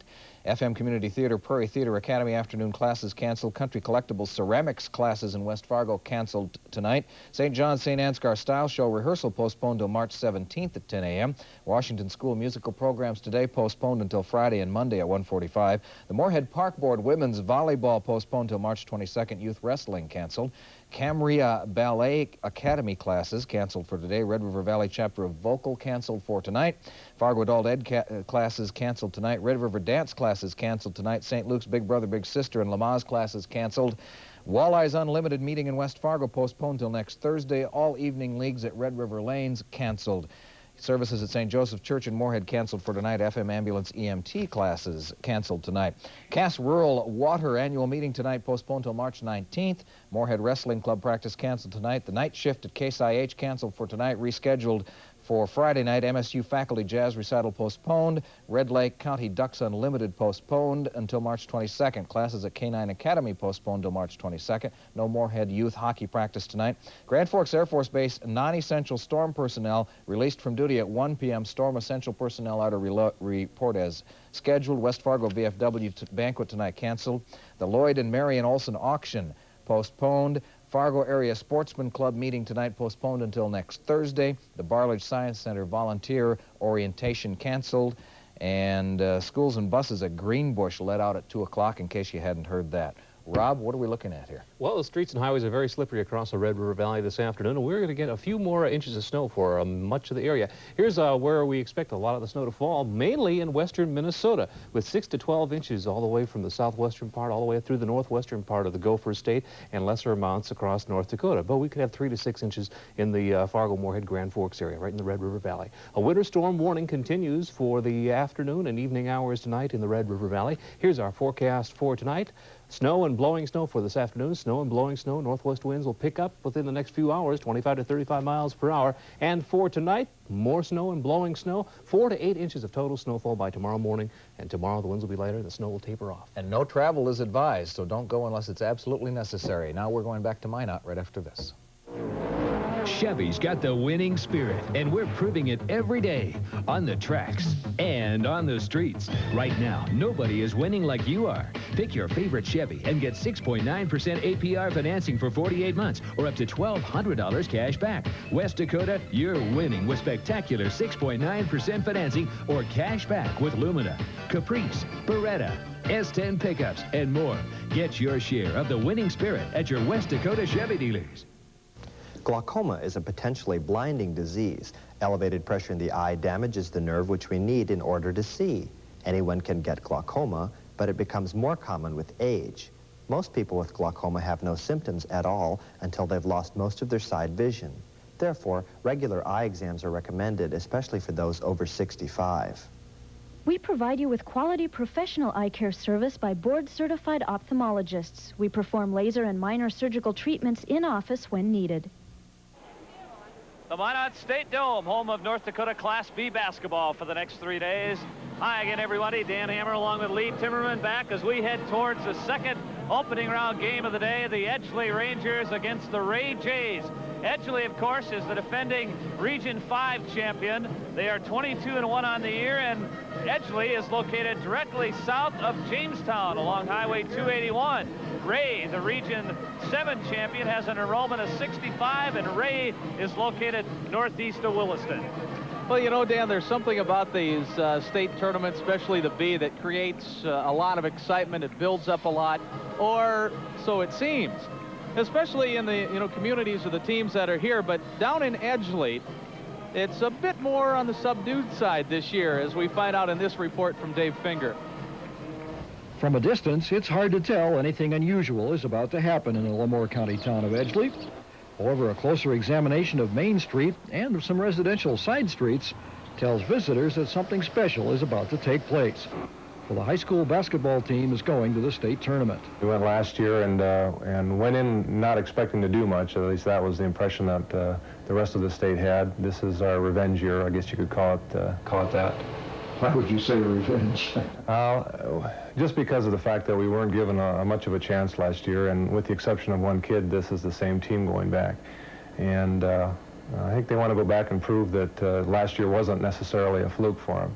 Aside from the student body, nearly everyone I spoke with is behind the team and plans on making the long trek to Minot. Oh, we're excited. We're all behind them, that's for sure. It's been a great year. Had the volleyball team go and the wrestlers, and now the basketball team will be there. People that, you know, aren't even involved, don't have kids involved, they're just great, you know, going to the tournament. I mean, it's a big expense for everybody going, and they just couldn't care less because they want to be there and watch our boys go. What's going to happen now if the town cop leaves? They'll turn the lights off before he goes. Plus, there's another underlying reason so many townspeople are planning on going. You know, with the concerns, the financial situations that's coming in the state, the future of our school is very much on people's minds, and you know, this kind of a tournament is something that gives us some hope for the future, but people are real concerned about what's going to happen to the school system the next few years. With a 22-1 record, the Rangers are a definite favorite and should do better than last year's 7th place finish. We think they're going to win. We're behind them all the way, but win or lose, we're still going to be behind them, but we do believe we're going to win, yes. Well, I don't know why not. They've got as good a record or better than any of the rest of them. Personally, I don't know a lot about the other teams going, but a lot of the people who are bigger fans than I am say this is the year. And that cautious optimism is infectious, for this reporter tends to agree with them. Go Rangers. In Edgeley, I'm Dave Finger reporting.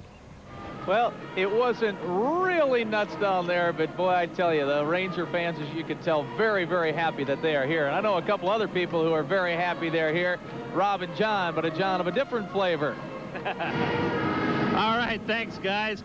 John, many of the so-called experts believe the winner of the Edgeley Ray game has the inside track on winning the Class B championship. Well, I think the insiders are absolutely right. From a Ray standpoint, they had to come out of a heck of a region, Region 7, and some great teams, some great battles, and they've beaten solid teams all year, so I think they feel that if they can get by this one, they're on to the State B title game.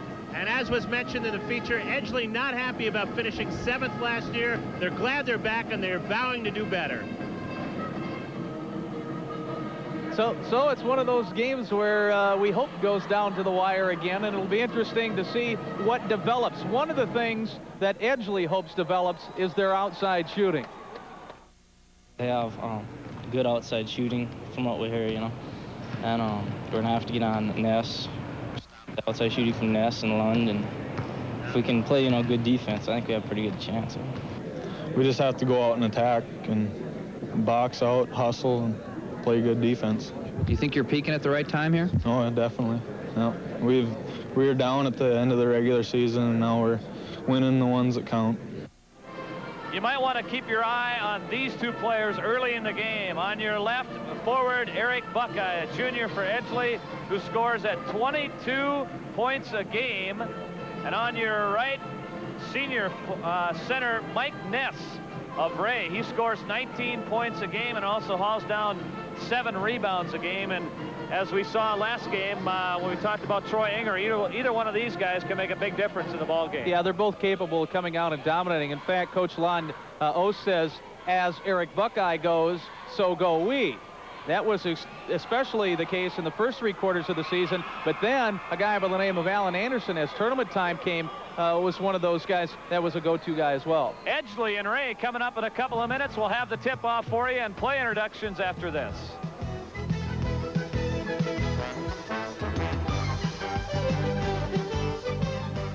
Celebrate Country Spirit Days at your Stanix Orlando Lakes Cooperative with these great sale prices. Save now on motor oil, sale priced at 99 cents a quart. Replace your battery with a new Silver Bullet battery featuring 850 cold cranking amps, and make tracks with a Solar 400 tire on sale for as low as $29.95.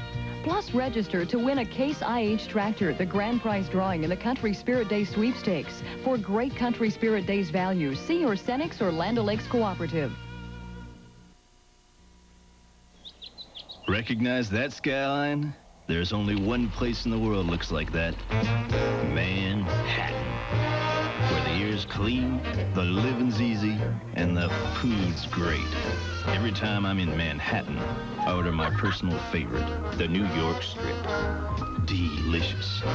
Manhattan's known for its famous restaurants, so be sure to try all three. Beef, real food, Manhattan, Montana.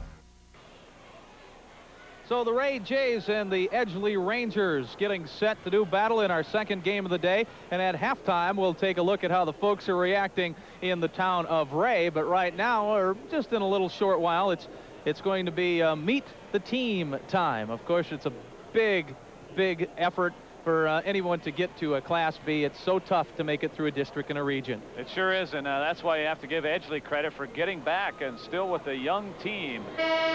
Let's go now to public address announcer Larry Lauser. Good afternoon, ladies and gentlemen. Welcome to this, the second game of your 1990 State Class B basketball. Introducing the team host, first for the team wearing their dark uniform, the Ray Jays. Their team host, Dick Olson. Team host of the Edgeley Rangers, Steve Pinot. Head coach of the Jays, Cal Nalligard. Head coach of the Rangers, Lon Ost. Introducing the cheerleaders for the Jays from Ray, Mindy Brown, Melissa Wagner, Sherry Lacken, and Jenny Thorson. Their mascot, Allison Igrens. The non-starters for the Jays, number 13, Ryan Larson. Number 15 is Jody Smith. John Walsh wears 21. Monty Valli wears 23. Dan Engelbertson is 35. Mark Lundy is 43. Jack Adams, 45. And on the injured reserve, Chris Scogans. Now the cheerleaders for the Rangers of Edgeley.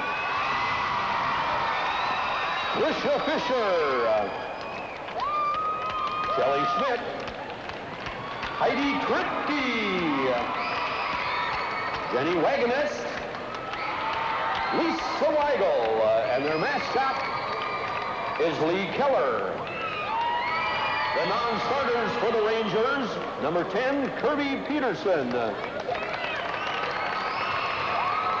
Doug Heim is number 12.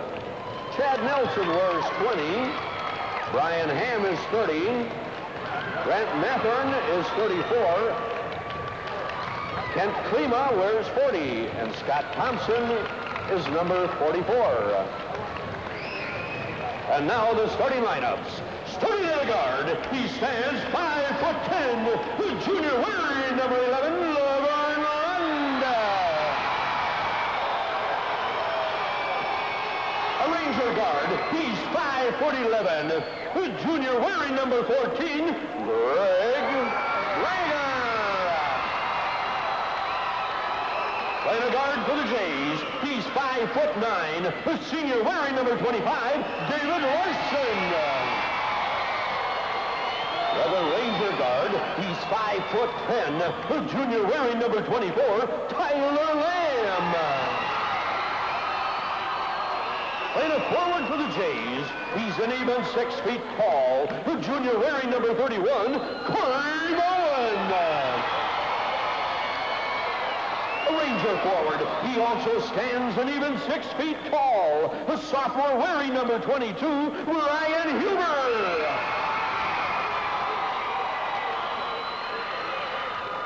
A forward for the Jays, he's 6'2", the senior wearing number 33, Brad Crowley. A Ranger forward, stands an even 6 feet tall. The junior number 42, Eric Buckeye. The center for the Jays, he's 6'1". The senior wearing number 41, Mike Ness. Playing the center for the Rangers, he's 6'4". The senior wearing number 32, Alan Anderson.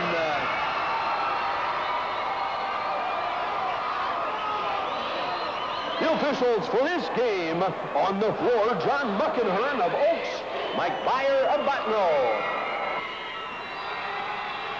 And there's a good look at the officials as the Ray Jays in the red, the Edgeley Rangers in the white, getting set in our second of 4 contests today all across the North Dakota NBC Sports Network. Cal Nygaard's Jays are 19-5, end of the season at a number 9 ranking, tied with about 5 other teams. Lon Ost and his Rangers with the best record, 22-1, and also the best ranking, number 2. Both these teams at one time this season were ranked number 1. Edgeley midway through the season and held the number 1 ranking, and twice during the year, including the first poll of the year, Ray was ranked number 1. In fact, for the Jays, that's one of the things that Coach Nygaard said helped them build their character, knowing that somebody's going to be out to get them. And the tip-off comes down and controlled by Edgeley. So first offensive chance to look at Tyler Lamp. So it's Brager, Huber, Lamp, Anderson, and Buckeye. And the first shot of the game is good by Huber. Brian Huber, number 22. He's a sophomore. Earned his way into the starting spot. The Jays, and that man will shoot a lot. That is Ness, who is averaging 19 points a game. Qualley, Moan, Larson, and Lund. Don't be surprised if you're sitting at home saying, hey, Ness is a center, he's shooting way out there. Ray is actually like 5 guards on the basketball court. Everyone is equal, says Coach Nygaard, and on the drive, Buckeye was fouled. Cal Nygaard, a native of Webster, South Dakota, the Ray coach, and you see just a nice slicing move by Eric Buckeye. This kid has a lot of offensive skills. Buckeye's first one is good. A 77% free throw shooter. And he is one of the underclassmen with the experience that we were talking about earlier. In fact, 6 of the top 7 from last year's 7th place team are back. Down low, going to the hole, off the glass and rolling in is Brad Qualley. First 2 points of the game. So Edgeley's up by 2 early. Ray, if they can, would really like to make this thing a horse race. Off the miss, Ness with the rebound. His long chest pass ahead is saved by Moen, but saved to no one. Well, Moen had his back to the rest of the team, and just a desperation move to try to maybe hit one of his teammates. But Ray pushing the issue offensively. 4th trip to the state tournament for the Rangers. Of course, last year we talk about, also here in 73 and 61. Working in traffic is Buckeye, who gets the shot up and in. Eric Buckeye, the junior, with 4. This is the first ever trip to the State B for the Ray Jays. So the Jays will go outside, and that is Moen, who saves it and comes back with a 3-pointer. That's the first tray of the game. More of a line drive shot when he let her go from the corner. Didn't even look like it was going to make it to the basket initially. Not much margin for error. Anderson shoots over Ness and gets it to go. So Alan Anderson with his first 2.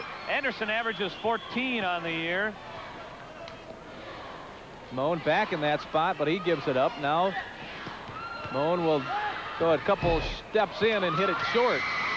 Brager comes down with a board, and also as his teammate brings the ball up, Brager's going to tie his shoe. And take your time, he says. Take your time to Lamp. Here I come.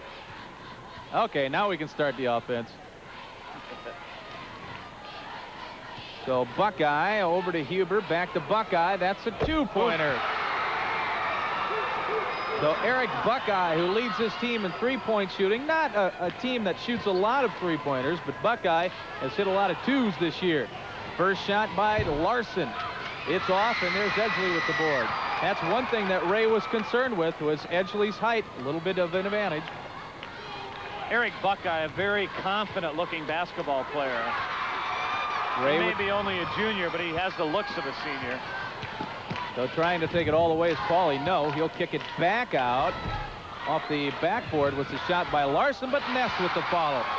So Mike Ness, who averages over 19 points a game, his first two, and his team's now down by 3. Just underway, quarter number 1, under the 5-minute mark. This starts similar to Northwood Minnewacan. Both teams putting the ball up early and often. So Buckeye, who got his defender up in the air, draws the foul. Again, the offensive skills of Eric Buckeye, getting just a partial of a screen from Brian Huber, just enough to give him a little room to shoot is all he really needs.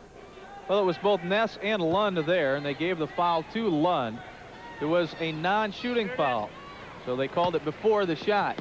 Triggering the inbound pass, and it comes down to Lamp, over to Buckeye, who is cut off, but finds Huber. Anderson spins and underhands one in. 4 points now for Alan Anderson.